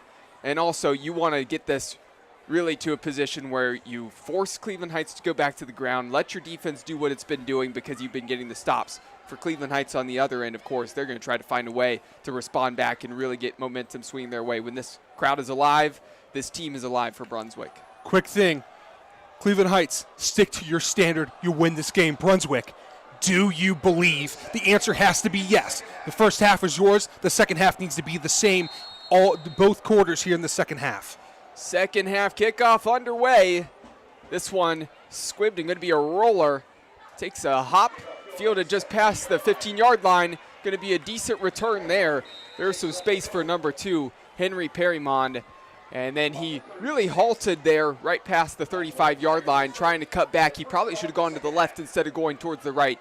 And he was then brought down in the offense, back out on the field. Last drive for the Tigers really was one where they're moving the football, and then they took a shot late in the half, and Lakes threw an interception, and then Brunswick was able to go down the field and get 3 points right at the end there. Marquise Davis has been bottled up for really the first time this season. Can you unleash him as well? And they have this weird spread formation with almost H-backs here. Here's the handoff, trying to break through a tackle there past the 50-yard line, and Davis breaks that tackle in his best run on the night, and you know he has that ability. It's a reason why he's a 4-star recruit in the 2025 class. It was a matter of not if, but when the big run was coming, and it was the first play of the second half. There's the Marquise Davis we've been waiting for. There's the 4-star recruit. That's the player that everyone wants at the D1 level. We haven't really seen that here from him. The breaking the tackle, the burst through that initial line of scrimmage. We need to see it more consistently here. Here's the handoff to Davis. Finds a hole. Gets the pile to help move him forward a little bit and gets that extra push up to the 32-yard line, gain of 8. See, there we go. They're getting that initial push there on the line of scrimmage. This is a Cleveland Heights team that's angry. They're upset, but they're focused. They know exactly what they have to do. They know the adjustments that need to be made. They're not going to that wing T look. It's now more of a spread with H-backs. Hand off to Davis again. He finds the hole between his right guard and right tackle, and a lot of space to run through that one. He gets past the 15-yard line and down to the 10-yard line. That is 3 back-to-back-to-back huge runs for Davis, and just like that, we see the Tigers have made it all the way down into the red zone. Unfortunately, a Blue Devil player is down on the field. Want to remind everybody, though, that this trip to the red zone has been brought to you by Kelly McLean Achievement Center. Visit kelly-mac.com to learn more. Now, this is more the Cleveland Heights team that we expected. Big, explosive runs, big chunk plays down the field without having to throw the ball. And like Dom said, it looks like a lot of that is because of the new formations they're coming out with, just like Brunswick was doing. They're running the ball, but they're still spreading out that initial look and giving the defense something more to kind of consider and think about. It's opening up the spaces for the playmakers of Cleveland Heights to really be able to break off. Now, another thing, and Dom, I kind of want your opinion on this. So we talked about the ability to just wear down the defensive line. How much does that fatigue kick in once you've gone to the locker room and sat down and stopped being in motion over and over again? How much is that catching up to the Blue Devils here? Well, you go in that locker room, it's a little bit warmer than it is right outside. As soon as you hit that cold air, the bruises start to hurt. Maybe you cramp a little bit. Maybe the air change really hits you. You start feeling it a little bit more. The adrenaline stops you. They need to get back up to that pace here. First and goal from the 10-yard line. Davis bouncing it to the outside, and he's going to walk into the end zone untouched, and just like that. 4 plays, 4 runs, all carries for Marquise Davis, a guy who ran for 333 yards last week and 4 touchdowns. Did not have a big first half. It was quiet, and he shows up on the first drive right when the Tigers need him, 10-6. He gets that edge. There's no one that can catch him. There needs to be someone right in front of him if they want any hopes to stopping Marquise Davis. He has that speed. He's really aware of what hole is opening up and when to hit it. And, we didn't see that the first half, but now you got the full Marquise Davis experience. This kid is good. He showed it right there. Now we have a 3-point ball game. It's something that Cleveland Heights is thinking, it should have been 10-7, or it should have been tied at the end of the half, but now we're only down by 3. Let's get a stop here. We're not going to let the Rock do what he does. We're not going to let that group of backs continue to do work. This is the half of Cleveland Heights. They're looking to prove that. So the PAT made by senior kicker Gabe McKay and makes it 10-7, and now the Blue Devils about to have their first drive in the second half upcoming. Want to give Dom a shout out for an awesome job giving you all those score updates at halftime for the Hinckley Roofing halftime show. And also a reminder there that all kicks, sacks, and turnovers in this game have been brought to you by Hinckley Roofing. Check them out online at hinkleyroofing.com. That drive only took 58 seconds of game action. Run of 24 yards, 8 yards, 22 yards, and 10 yards there for Davis. And now we'll see if the Blue Devils can emulate what the Tigers just did. This one a short kick, going to be fielded at the 25-yard line. And just past the 35. And here comes Roxandich and the Blue Devils. And I think if you're the Blue Devils, something that's really worked for them is we know that Roxandich has the running ability. He's not the fastest guy in open space, but he does have a nice quick burst when he's just breaking through the line of scrimmage. He's a tough quarterback to bring down. His size, his physicality, and a tough runner. I really like the sets when they've been really going heavy on one side of the line with 2 tight ends, and when he follows those tight ends, they've been clearing out space for him. I'd like to see the Rock run it more up the middle. 3 receivers to the near side. So he's deep enough for this to be shotgun. Yeah, there we go. That's traditional shotgun. They were almost in a pistol kind of look, but the depth of shotgun. Roxandich run there on that keeper and immediately brought down by Brandon Cesar, and that's the 3-star defensive end. He had a couple tackles, but still fairly quiet and trying to get into the backfield. That time he was immediately there and met Roxandich before Roxandich could hit that hole and get some positive yards. So Brandon Cesar is in a stand-up. Now, not right now, but traditionally, he likes to be in a stand-up 6. Usually that's what we call a 5. He's so far wide out, we would almost even call him a 7. They would pass to the near side, completed to number 2, Cooper Neal, and brought down at the 40-yard line, so a gain of 6 yards, and it's now 3rd and 6. I like that short route. They like giving the ball to Neal. He's the guy they like to go to. They need to keep feeding him the ball. He's their go-to guy. Also, Hayden Swarms, he's the one that made that fantastic catch. I like to see them go back to him from time to time. So in the gun, Nichols to the left of Roxandich. Neal in motion, keeper for Roxandich. And he's brought down after a positive gain of about 4 yards, so not going to be enough to move the chains. But it's 4th and pretty manageable here. On your own side of the field, up. Not sure if you want to take the risk. Looks like they're going to send out the special teams unit and punt this one away and play the field position game. You're the underdog, but you have the lead. You got to play it safe. If they were on the 50, I would say, maybe you go for it here. You're at home. You're the underdog. It's time to be aggressive. But here I have a feeling that, they're going to play it safe for now until the game is tied or they don't have the lead, but they're relying on their defense here. Here's the punt. This one, a booming punt, fielded at the 15-yard line.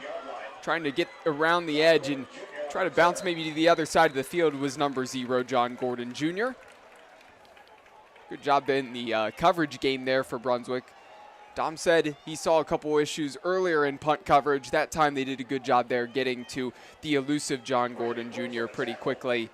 And he was brought down right at about the 26-yard line. 1st and 10. And 3 minutes have been played so far here in the third quarter. Now Cleveland Heights had the best possible start to this second half, got a touchdown right away. Let's see if they can do it again. You have the ability to kind of script that first drive coming out of the half, see if they can stick to the game plan. Still going out of the traditional shotgun look, hand off to Marquise Davis and no room to run. That's completely different from what we saw in that previous drive where every single time we saw holes open up out of that traditional shotgun look. Davis was able to find a lot of space to run, and it's why they drove down the field quickly. That time there, Brunswick adjusted very fast on the sideline there. Credit to them. We'll see if they can get a stop here. A little bit of room opens up. Bursting through that hole was John Gordon Jr., and man, he's a guy who is quick and elusive himself, and as soon as he saw that hole, he hit it hard, moved the chains, first down. John Gordon is one of those players where, we don't look at him as much as, some of the other talented players because the offers aren't there right now, or at least the big ones that we don't see. He's good enough to go D2, D3, and possible some D1 schools as well. The only time a player like that can't go to the next level is because of size and nothing more, because that kid has talent and he's a smart football player. Yeah, I mean, when you're 5'8", 160 pounds at the running back position, you don't have some of those big schools really calling for you typically, right? But you see all the ability. Mm-hmm. He certainly has the vision. He has the explosiveness. I'm very impressed with what I've seen from John Gordon Jr. You know who he reminds me of? Who's that? Ian Mitchell. Yeah. From BW. Yeah, that's actually very fair. Super talented, can play both ways. He did play both ways. He did. Played cornerback, wide receiver. Most talented player on the field when he's on the field. He was. Yeah, and, I see a lot of that in John Gordon as well. Yeah, no, that's actually a really good comparison there. Shifty, can play in the slot, can play outside if you need him to, can give him the ball inside. So it looked like it was number 8, Keegan O'Malley, the senior linebacker who was down, got up, jogged off under his own power. I think we're going to see him coming back here pretty shortly. He seemed to be okay. You're going to want him out there on the field trying to stop this ground game for Cleveland Heights. That time, though, even without O'Malley, bottled up was Davis. Made it back to the line of scrimmage, and it's now going to be 2nd and 10. I have a comparison for him. It's not a Steeler, though. Dolphins Hall of Famer Zach Thomas. The cowboy collar, the build, the way he's in his stance, how quick he is to hit the gap. I don't know. It's just the comparison that I see. I know it's kind of a random one, but kind of that late 90s, early 2000s grit. I see a lot in O'Malley. Can absolutely see that. Here's the handoff. Davis looking to get around the edge. Edge was set pretty well there. He was still able to make it past the 40-yard line before he's taken out of bounds. So it's going to be 3rd and about 6 here with 7.5 minutes left to go in the third quarter. So it seems like Brunswick sorry, Dom. No, go ahead. It seems like Brunswick adjusted well at being able to stop the inside run after that first drive, but where Cleveland Heights has had success on this drive is being able to bounce it out to the outside, getting some room for their talented backs to work. Interested to see if they're going to be able to put that second piece in and really put the nails down on the defense again. You know, the outside zone, this team wants to do that. They have the space. They like the pitches. They like the outside zone. The swing pass. And that one's backward. That's a fumble. Lakes throwing that one to John Gordon Jr. It looked like John Gordon Jr., as soon as that hit his hands, he was already looking up down the field, trying to see where he could go with that football as soon as he caught it. Probably heard the footsteps coming of all those Brunswick Blue Devils as well, and he just dropped that football. Pass was probably a little bit behind him, right on his right hip. And like I said, that one went to the ground, and good job by Gordon, though, to cover that one up, avert any danger because of the fumble.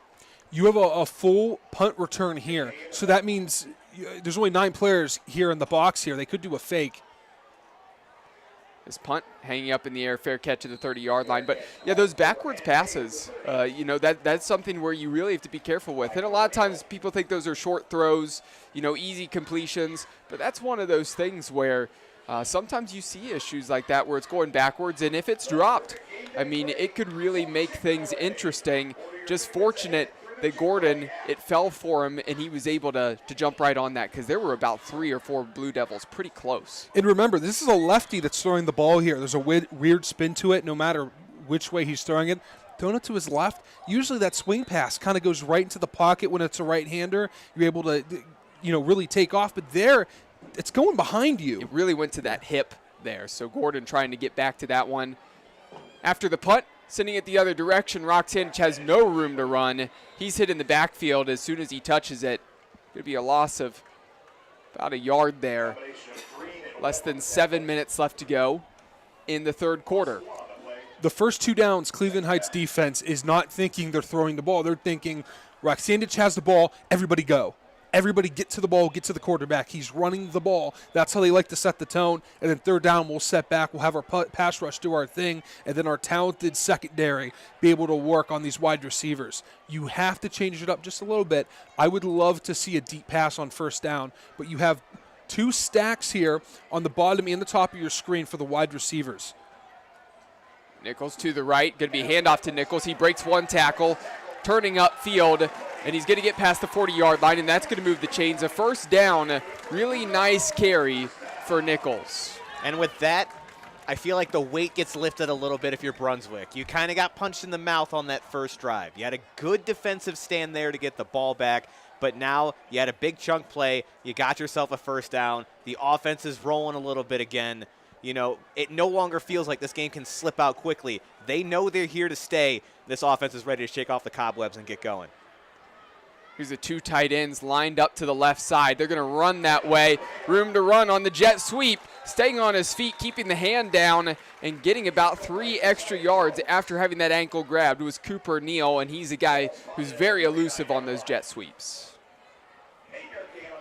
They're running that so much. The next team they play, they're going to have enough film for a month on that play, but it doesn't seem to matter because when Neal was out in space, all right, you might be able to hit him once he gets around 3-4 yards, but you got to hit him again. Where's that second, third, fourth Tiger coming in? Because once you hit him, he's going to bounce off you, spin around, and reach. Feels like the other team knows where it's going when you have those 2 tight ends on that one side. But so far, Cleveland Heights has not been able to stop when those runs have gone that direction. Here, a handoff to Nichols. And that one, he was met in the backfield as soon as he touched that football. Loss of a few yards after a really nice carry, and that's going to be a 3rd and long now for Brunswick. They really rely on those big runs. They like to kind of just take a little bit at a time. But, they really only run 3 variations. They run the quarterback fakes to give and goes, or he gives, or they have the jet sweep, or they'll just combine that all together, and it's somehow one of them's going to end up with the ball. They really only run, 4 plays instead of 3.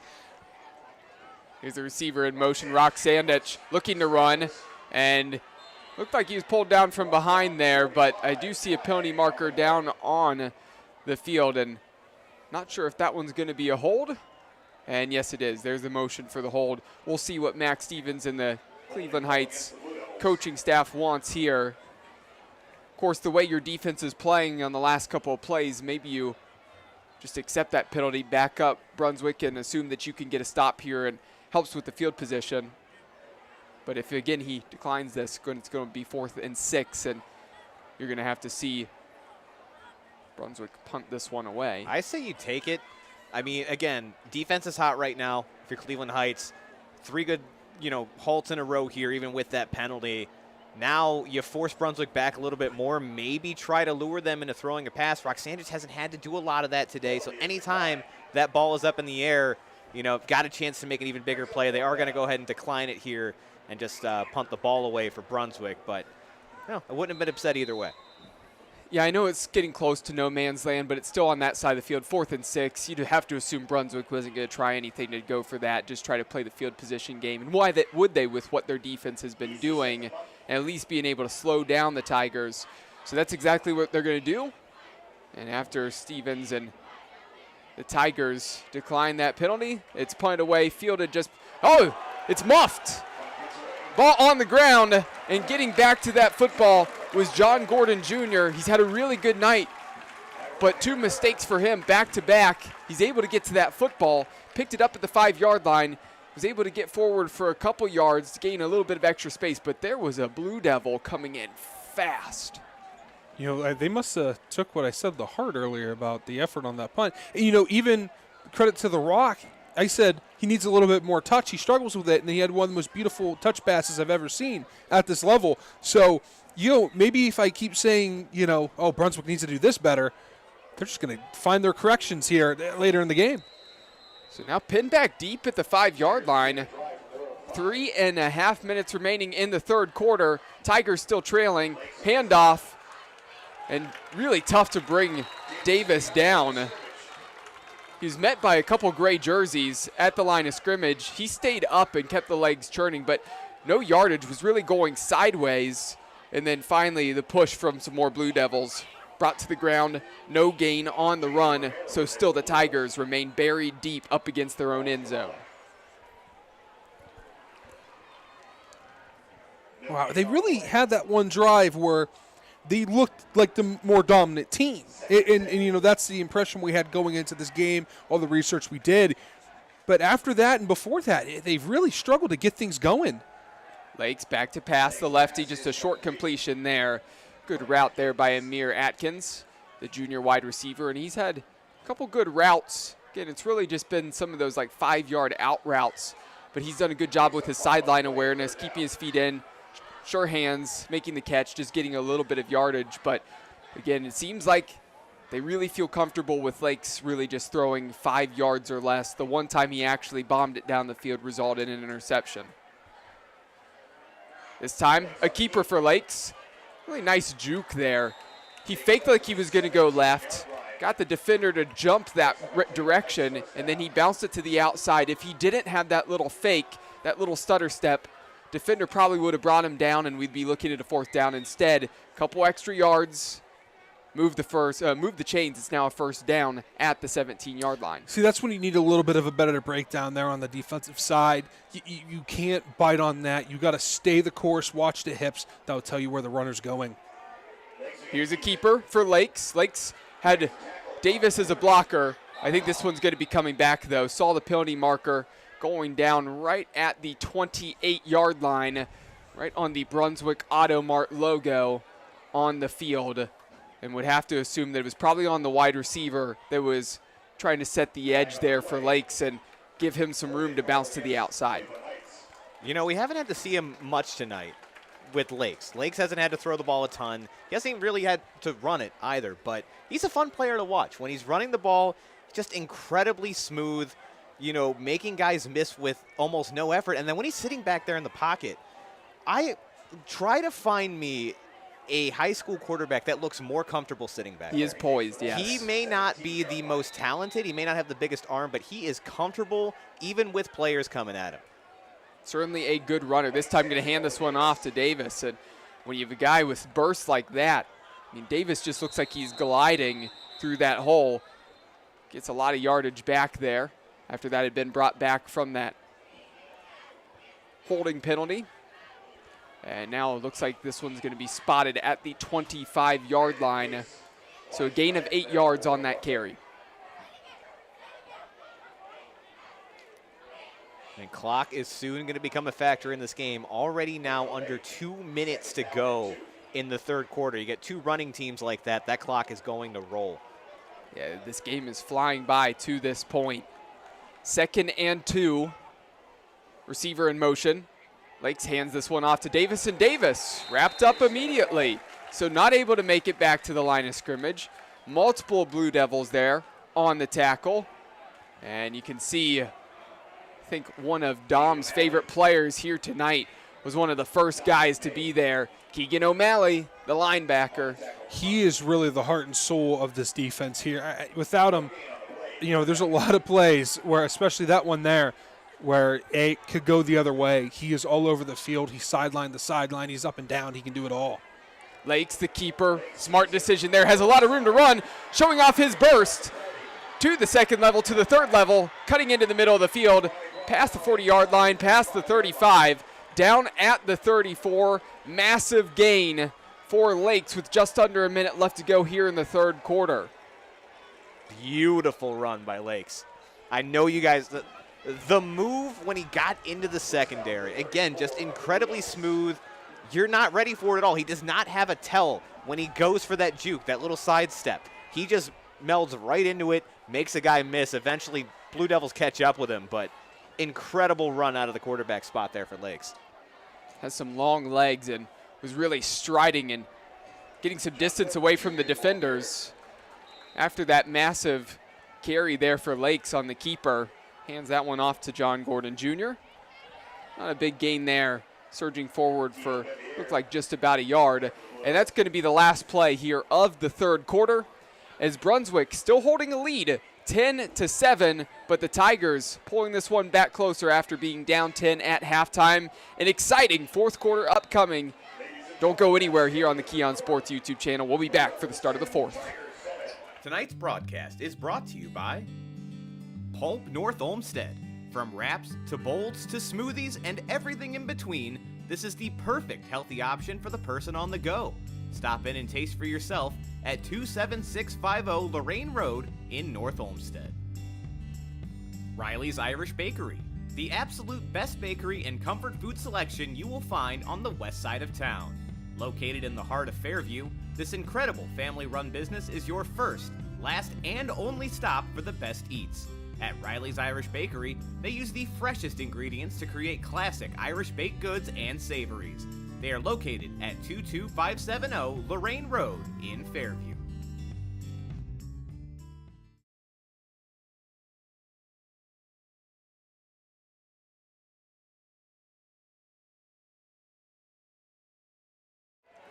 Back for the start of the fourth quarter, and what a game this has been, and the opener of Greater Cleveland Conference play here from Brunswick, Ohio. Blue Devils leading 10-7 over the Tigers.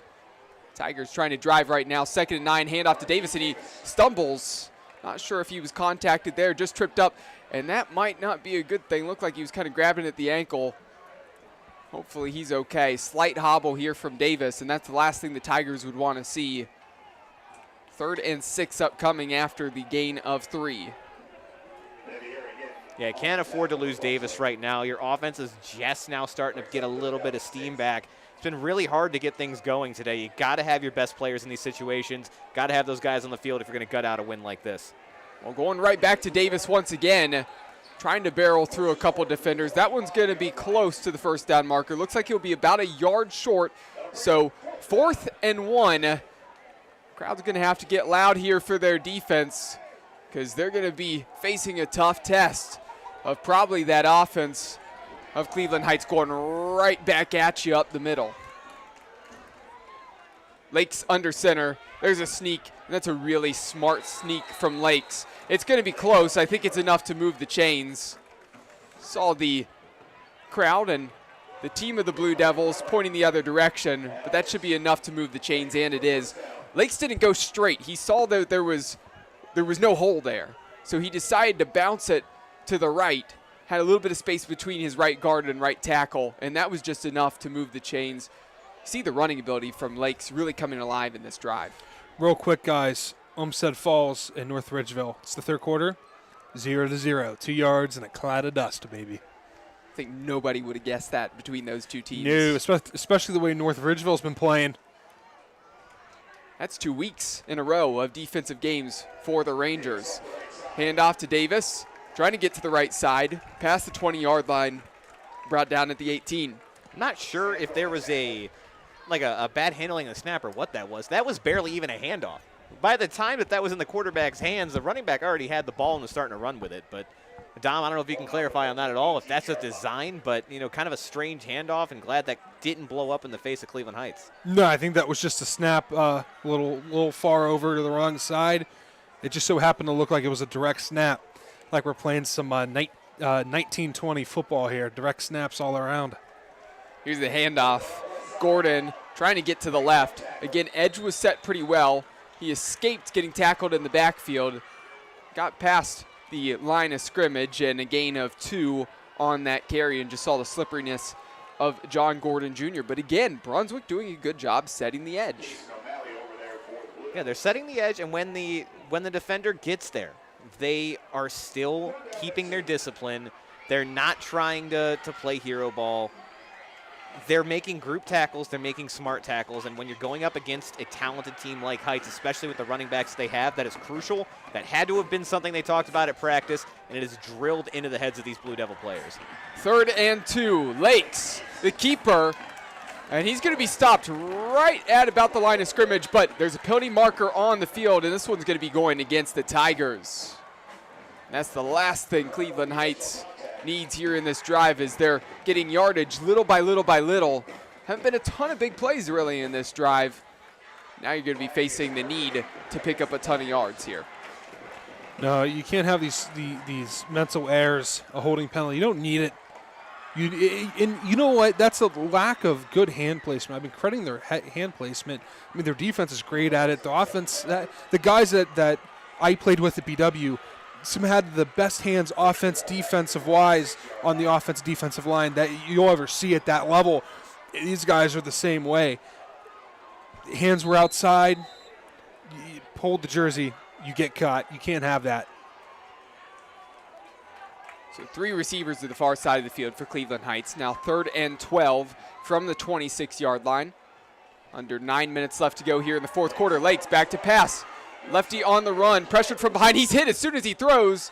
That one in the hands of his wide receiver, pulled in. Really excellent catch there in a tight space for Amir Atkins. We've seen some good things from him in this game so far. It's not going to be enough to move the chains, but it makes things a lot easier on this 4th down. 4th and 1. That's what we call the scramble drill, right? If you're a wide receiver, you run your route, you set, you look, where's my quarterback? Where's he going? Where do I go? You see him running your way, go to the sideline, right? You're not going down the field. You're not in the middle of a route. Find a spot, run consistently there. Don't move all over the place. Follow where you have to go. Quarterback puts it right in the dot. Lake shows once again why, he is a composed quarterback. And there are times where when he throws the ball, it looks like he has a little bit of a hitch. He drops the shoulder a little too much. But credit to him, he puts the ball exactly where it needs to be 90% of the time. And he's really comfortable in the pocket. Credit to Brandon for pointing that out earlier. He's able to move his feet, find where he likes in the pocket, scramble out, reset his feet, get comfortable, absorb the hit, and make the throw. So a timeout, and before we get back to this action here, a reminder that this trip to the Red Zone has been brought to you by Kelly McLean Achievement Center. Visit kelly-mac.com to learn more. Also, all kicks, sacks, and turnovers in this game have been brought to you by Hinckley Roofing. Check them out online at hinkleyroofing.com. An update that Dom just pulled up here. Things are changing in that Medina-Minter game. Minter now taking the lead at 28-21 That's going to make things interesting in that GCC matchup. Run up the middle on 4th and 1. Pick up of a first down. Really no question there, as Davis was just barreling forward. Had a lot of momentum, a good push from his offensive line. And now ball's going to be at the 11-yard line, 1st and 10. And now you can kind of use, if you're Cleveland Heights, you can use Brunswick's game against them. Still 8 minutes to go, but continue to run the ball, run the clock, and you have an opportunity for a fresh set of downs before making it into the end zone. Davis slipping through a couple tacklers, keeps the legs churning. Nobody could bring him down. Was touched back around the 8-yard line and just kept dragging defenders. And that's why he's the type of running back prospect we've been discussing. And he's shown it a couple times tonight here in the second half. And the Cleveland Heights Tigers have their first lead on the night. All right, guys, so screw that game plan. We're just going to go and score immediately. Obviously, that's the best case scenario if you're Cleveland Heights, taking the first lead of the game here. Now time to see if they can hold on. Brunswick's got their work cut out for them. Bad hold. That snap was low. Now needing to throw this one towards the end zone, a jump ball, and that one's going to be incomplete. Snap came in. It skipped before it got to the holder. And I believe that was number 11, Amir Atkins. I believe, no, Atkins was in the end zone. But the holder there had to pick that one up, had to run with the football, and that actually is number 0, John Gordon Jr. So really wasn't going to be able to get that one set on the hold in time. So probably the smart decision to run with it. Just surprised he didn't keep running towards the corner, decide to look back towards the end zone and pass it. I mean, you can't be throwing it to really a much better wide receiver that you have on your team in Atkins. He's the best wide receiver as we've seen tonight. But still, that's tough as that one sails over. And that could be really, really crucial, that point there. Because now you're not up 4 points. Now you're up 3 points. It's 13-10. A field goal could tie this thing up for Brunswick. And let's be honest, not to take anything away from the Blue Devils, but one of the reasons that Cleveland Heights has trailed for most of this game has been the mental mistakes. It's been penalties setting you back early in drives. It's been, poor special teams, letting the ball roll all the way back or muffing a punt. That's another one here that could come back and be absolutely crucial. If you're Brunswick, you are absolutely thrilled right now. The difference between being down 3 and 4, again, obviously absolutely huge. Now they still got a chance to tie this up, even if this offense, which has struggled a little bit more here in the second half, isn't able to push the ball all the way down the field, gave themselves a little bit more breathing room. So here's the kickoff after the touchdown for the Tigers. This is going to be just a little chip kick, and actually the Tigers might be the first ones to get to it. Scramble for the ball, and the Tigers recover at the 25-yard line. That one was just put in between two lines of Blue Devils players. Special teams disaster for Brunswick, and Cleveland Heights running down the field quickly, and that really turns momentum more and more the way of the visitors. And it felt like they caught Brunswick sleeping. Yeah. Right? Like it felt like they thought they were fielding a punt where you just nobody touch it. It's in a dangerous spot. Let it roll. Not the case in a kickoff, obviously. And Dom, I apologize. I know you were trying to say something there, but I think they were sleeping. This is a moment where the game's catching up to Brunswick right now. I mean, after every play, watch a lot of the Brunswick defenders. They're laying on the ground exhausted. I mean, they have to drag their bodies off the ground. This Cleveland Heights team, big and physical. It takes a lot on your body to stop them. Here's a handoff. Going back to the ground game once again. Nice arm from the official. We talked about that the other week. Some of these officials here in Northeast Ohio have cannons. Launch that one halfway across the field here on the near side. Seeing that hold in the middle. So funny enough you said that. When I was doing a fantasy football draft back home last week, my dad's a referee, and I was talking to one of his referee buddies, and they're told they have to hit the spot. And he was talking about one of his buddies who tried to hit the spot. Threw it hard right at the spot. Hit a kid right in the face mask. Oh, man. And they have to be a little careful now because a lot of these referees now few high school arms being reactivated here in the refereeing days. Need to be a little bit careful where they're throwing the laundry. To give them credit, Dom, like you're up here in the booth and you get excited and want to run through a wall even though you're not playing. Imagine actually being on the field and not being able to hit anybody, right? They're getting amped down there. 1st and 20 after the hold, and penalty marker once again. So a false start, and this drive is really turned into a little bit of a disaster for the Tigers after they caught the Brunswick Blue Devils sleeping, as Brandon mentioned. Got the recovery on that kickoff. Looked like a surefire way to maybe add some more points, make this a 2-score game. Now it's 1st and 25. And again, mental mistakes if you are Cleveland Heights right now. They're showing that they're the more talented team. They are the less disciplined team. Lakes on the keeper, a run up the middle. And Dom has an update on that Medina Minter game. We have a tie ball game. Danny Stoddard throws an absolute dime, says Devin Lowe, to Jack Wojak, a player that we absolutely love to watch here at Keon Sports, for 26 yards. It is 28-28 with 6 minutes to go in the third quarter. I'll tell you what, I can't think of a more quick strike offense than that Medina offense. Now, we saw in week 2, Olentangy, the Braves, they had a great game plan to keep the ball out of Stoddard's hands and run the ball and kill the clock. Their offensive line, tight end and Grover, was phenomenal. Really, Medina hardly had the football, and so Medina had to take some chances. It didn't pan out for them, but they can score so fast. That game, I bet, isn't done with the scoring in that one. Of course, it can't be, because it would go to overtime with it being 28-28, as Brandon's over there kind of making a motion. Do it. But Don't be surprised if it's not another, just one touchdown. Don't be surprised if there's another 2 or 3 in that game, because Minter and Medina, anytime they face off, they put up big points in the last couple of years. That's the crazy thing with that matchup. Only a few minutes left in that game, I'm sure. It could still look like a blowout by the time it's done. Tell you what's not a blowout here. This one is close, neck and neck. Really good carry there. Getting the first down, it appears, is number 0, John Gordon Jr., showing off that burst on 3rd and 15. That's a huge run for the Tigers and could be a backbreaker for the Blue Devils. Yeah, and it looks like he is going to be oh, nope, they are calling it. Yeah, that's absolutely huge now for the Tigers. 6 minutes and counting, 3-point lead. Now you've got yourself in field goal range. You've got the clock on your side. You've got the run game on your side now. Again, now we kind of go back to what I was talking about before they broke off the huge run, put themselves up by 3 in the first place. Again, everything's going your way now.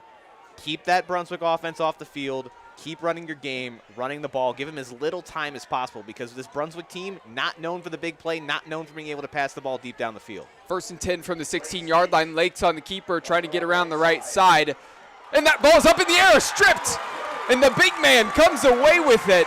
Excellent play by the Blue Devils, getting in front of Lakes, stopping him, slowing him down. And it wasn't the initial tackler, but another defender comes in and rips at that football, and it shoots straight up in the air. And the Blue Devils first to get to it. Massive play. This crowd's back alive. Momentum starting to swing their way again. 5.5 minutes to try to drive down the field. 5 minutes, 31 seconds. You have about 89 yards to drive down the field.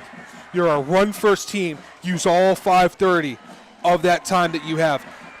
The crowd's into it.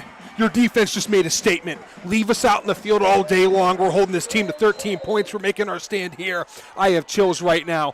Great effort by both teams, but I'll tell you what, it all comes down to this drive and what the Blue Devils can do. So that trip to the red zone a moment ago was brought to you by Kelly McLean Achievement Center. Visit kelly-mac.com to learn more. Blue Devils get the stand in the red zone. Now a huge run here for Neal, but this one's probably coming back. Penalty marker down at the 21-yard line. There's 2 of them sitting down there. Got the initial 10 yards, and then it looked like the blocker out in front of him on the edge. I do believe that was probably number 16, Sean Barnett. Seemed to be out there in front and might have had the hold. Officials talking it over here right now, but this is going to be going against the Blue Devils. 2 of them. Offsetting. Wow. What a big break for the Blue Devils. So very interesting. So one of the officials who dropped his flag down close to the 20-yard line saw the face mask at about the 41-yard line, and that's why his hat was on the field. He didn't have a penalty marker, so he dropped his hat in that spot. So very interesting there on the offsetting penalties. Of course, replay this down again, so that really takes away a massive play for Brunswick, but also you don't get backed up. So fortunate bailed out by the face mask at the end. And now, you know what? Exciting play. Band was into it. Everyone was cheering. Reset. Forget it happened. As a lot of time has been lost, though.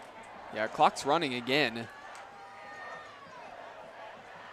Here's the handoff up the middle, and there's no room to run, as that was the fullback, Kovalik, who's lined up really at like a tight end spot on the left-hand side of the line. Then he motioned into the backfield, and he hit a wall as soon as he touched the football. So 2nd and 10, no gain on that carry, and we're now under 5 minutes remaining. Yeah, it is curious. They went with a wing tee look there. More of a traditional wing tee than Cleveland Heights has like a spread wing tee ordeal going on there. That was more of a traditional look we just saw. Some movement up front. Nope, no one moved. Offense didn't react. Yeah, and that's one That's where a good no call. Yeah, it is a good no call, no movement. As Dom mentioned, 3 receivers to the far side of the field. Roxandich has a little bit of space if he can cut back. Spinning out of a tackle, dragging defenders. The effort from the Rock past the 20-yard line. It's now 3rd and short. You can tell this Brunswick team is feeling the momentum right now. That was a pure effort play by Roxandich to drag that all the way to 3rd and 1. Again, he should have come down on that early. He is fighting for every single yard. This team's feeling it. Like we said, the crowd's into this right now. Brunswick looking to make a drive. So on 3rd and 1, Roxandich, the keeper, sees some space. Not much, but it did look like he got a yard out of that one. It's going to be close. And Looks it like does, they're gonna mark it short. does look like they're going to spot this one just a little bit short here, as the line to gain is just a little bit behind the 22-yard line. And this one's exactly at the 21, so it does appear like we're about half a yard away from a first down there on that one. So the Blue Devils, you would have to think with 3 minutes and 40 seconds left, they're going to have to send the offense back out here again. I don't think there's any way you can punt this one away with the offensive ability of the Tigers. So should be a pretty easy call, just going to be a matter of what you want to do with it. And if I would be calling the play here, I'd say run Roxandich up the middle here on 4th and short. Listen, to explain what this Blue Devil team is, in how they're viewing this 4th and short, it's where the name comes from. We talked about it last year. The Blue Devils come from a regiment of French soldiers in World War I. They didn't back down. They charged in the front lines. They didn't give up. This is what this Blue Devil team is. Even though most of these players, probably all of them, have no idea that's the meaning of the name, that's what they resemble. That's the effort they put forth. But that being said, this Tigers team, they're strong, they're tough. One of the best teams we're going to see all year. They know 1 yard, 1 yard, and we avoid the upset. Oh, look at this. This is a QB sneak. Wedge blocking here for sure. Power up the middle. There's a massive push. Not even close to a question on whether the Blue Devils got that first down. Roxandich following it, the big hefties up front, move the chains, and the Blue Devils still alive, and this is one of the best 0-3 teams you're ever going to see. You can say that again. Even when I was in high school or in college, we always played teams that their records were really bad, but we hated playing them. Oh, every time we played them, we knew we were going to have bruises and everything was going to hurt, and we're going to see the trainer for weeks because they were tough teams just like Brunswick.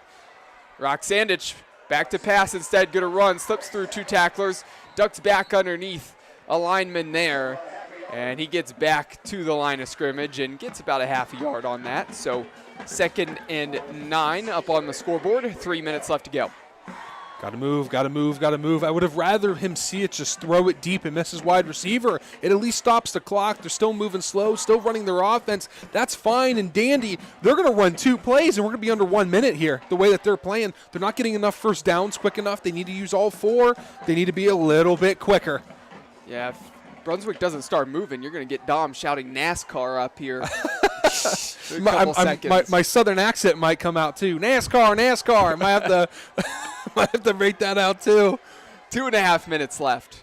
So 30 seconds coming off the clock, and there's some movement and penalty marker down at the 40-yard line. And I actually think I'm not seeing the play clock. There was nothing on the play clock.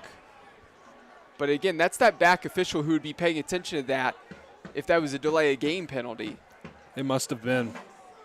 Yeah, 5-yard movement there. And that comes from, like you said, Dom mentioned it. They were moving slow. They were confused. They were shifting players in and out. The coach on the sideline was obviously frustrated there.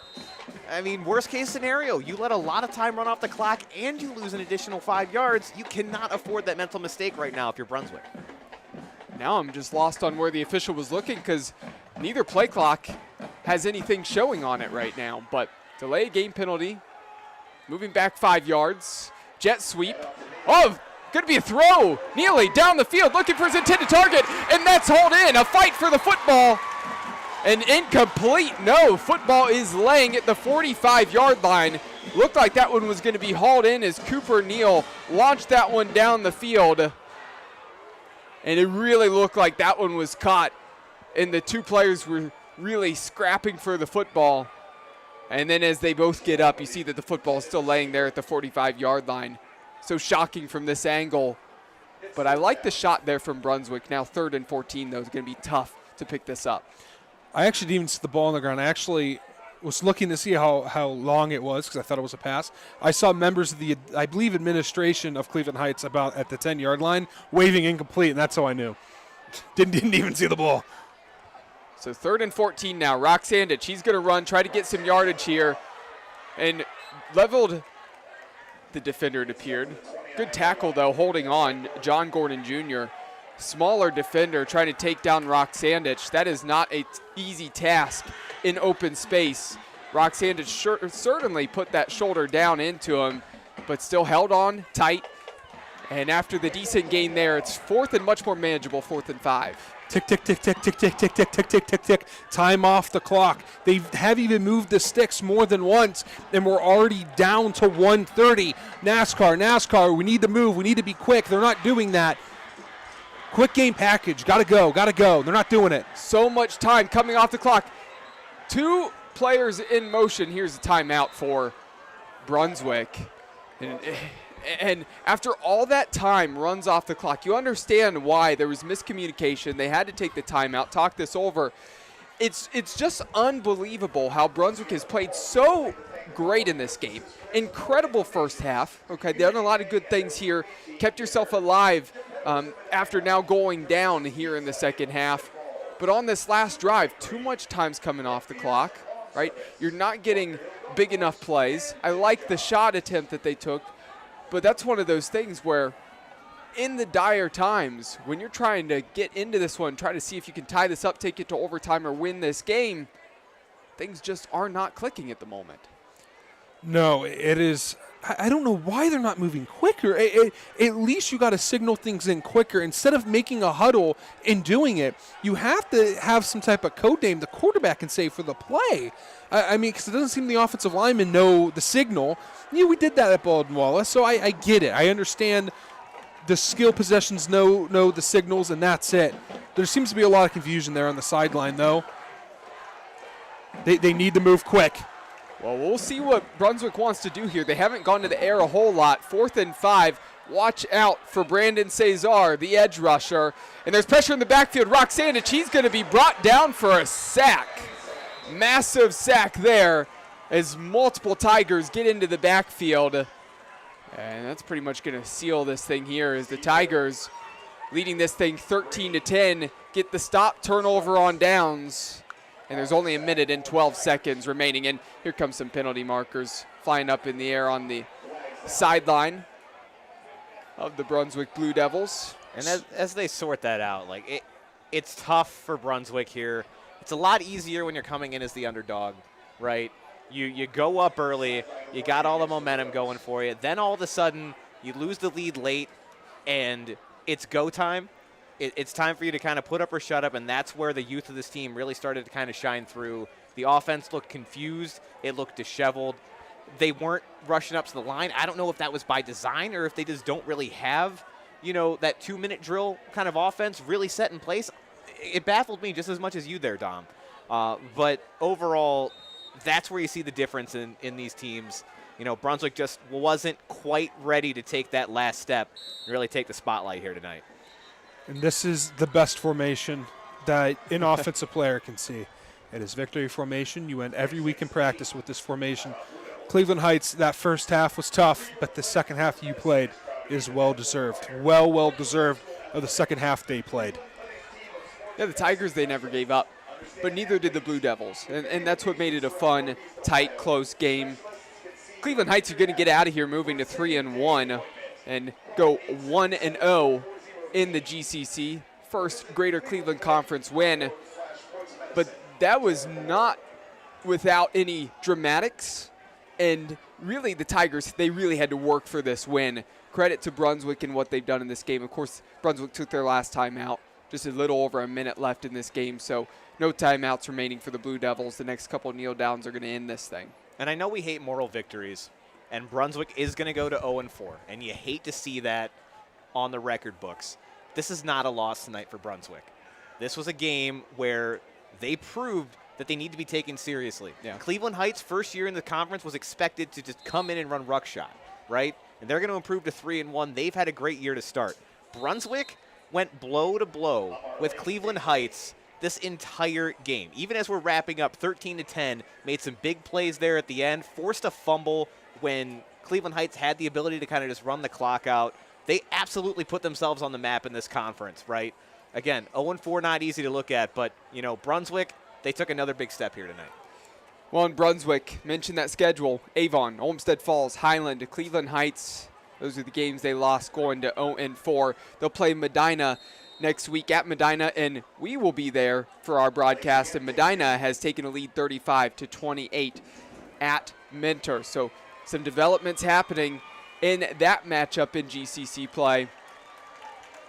And some frustration, obviously, from some of those Blue Devils players down there, and rightly so. They played a really, really good game. Tough one, almost feels like a disservice to be walking out of this one with a loss, but credit to them for what they did tonight.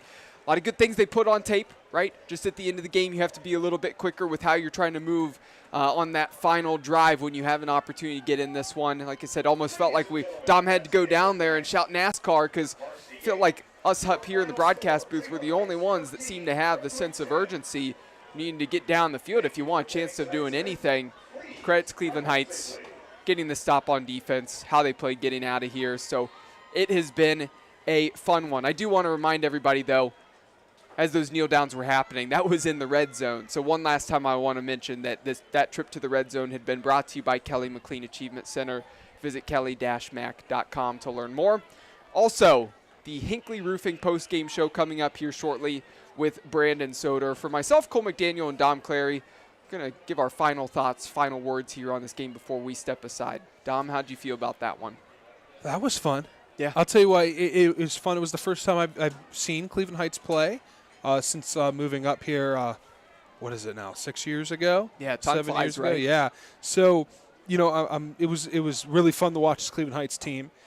Brunswick, it's always a pleasure to watch this team, how hard they play. Again, heartbreaking for Brunswick, but similar to last week where you feel bad for the team that lost, but the team that won, they deserved it. Maybe that first half it didn't look that way, but that second half they played their game. It wasn't as dominant as we expected it to be, but we got a glimpse of what this team truly is. Now they're going to watch film.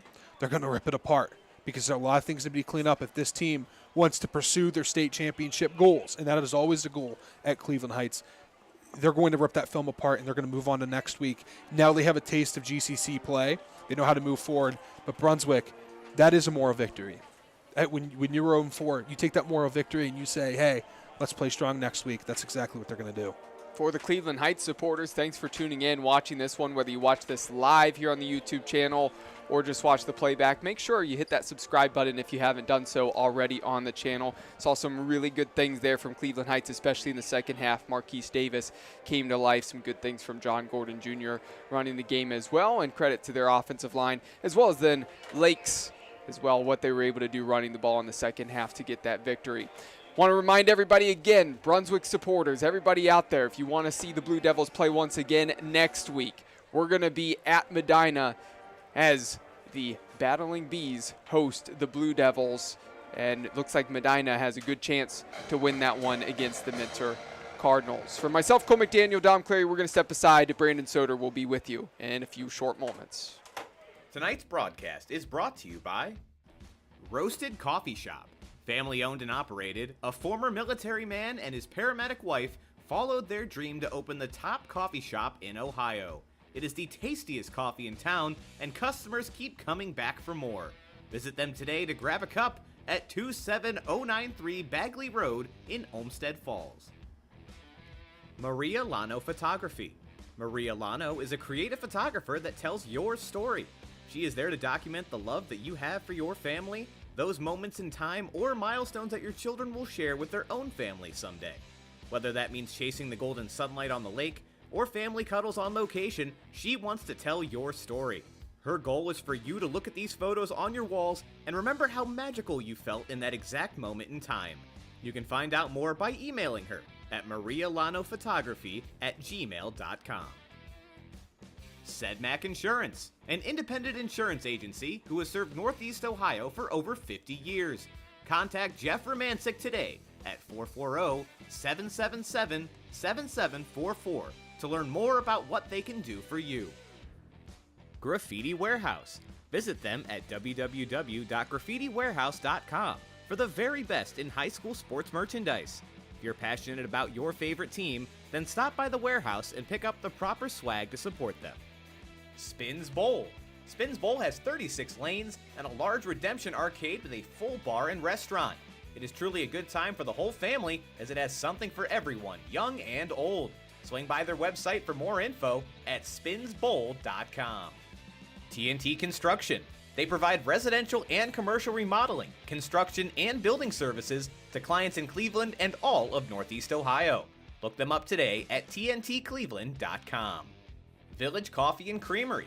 From the founders of Nancy's Main Street Diner comes Village Coffee and Creamery. They have everything from dessert, lunch items, and coffee to ice cream and every kind of sweet treat you could think of. They are located at 486 Main Street in Grafton. ECI Photography with David Chapinski. ECI is all about sports photography, sports portraits, and senior images. ECI has been around since 2015 and has captured in-game images for parents and athletes, from Pee-wees to high school, universities, Cleveland sports like the Cleveland Charge and Monsters, as well as the pros with the PBA and the Cleveland Guardians. He is always right in the action on the sideline. He offers many options, but the most popular is the 20 in-game images delivered right to your phone within 48 hours after the completion of the game. Sports portrait sessions include fog, lights, and a minimum of 45 minutes in front of the camera. Last but not least, he has been shooting for Keon Sports for the past 3 years. Contact him at eciphoto15@gmail.com, by phone at 440-396-2790, or through his website at www.eciphotography.biz. Scalpers Bar and Grill. Since 1994, Scalpers Bar and Grill has offered guests from all over Northeast Ohio the hottest in entertainment options. Over 20 big screens, great drink prices, and an array of video games, a private basement room, and an extensive menu, Scalpers offers something for everyone. Their legendary menu features award-winning wings, mouth-watering burgers, and fresh, crisp salads. Now patrons can enjoy these great tastes from 11 a.m. till 2 a.m. every day. Stop in at 5718 Mayfield Road in Lyndhurst.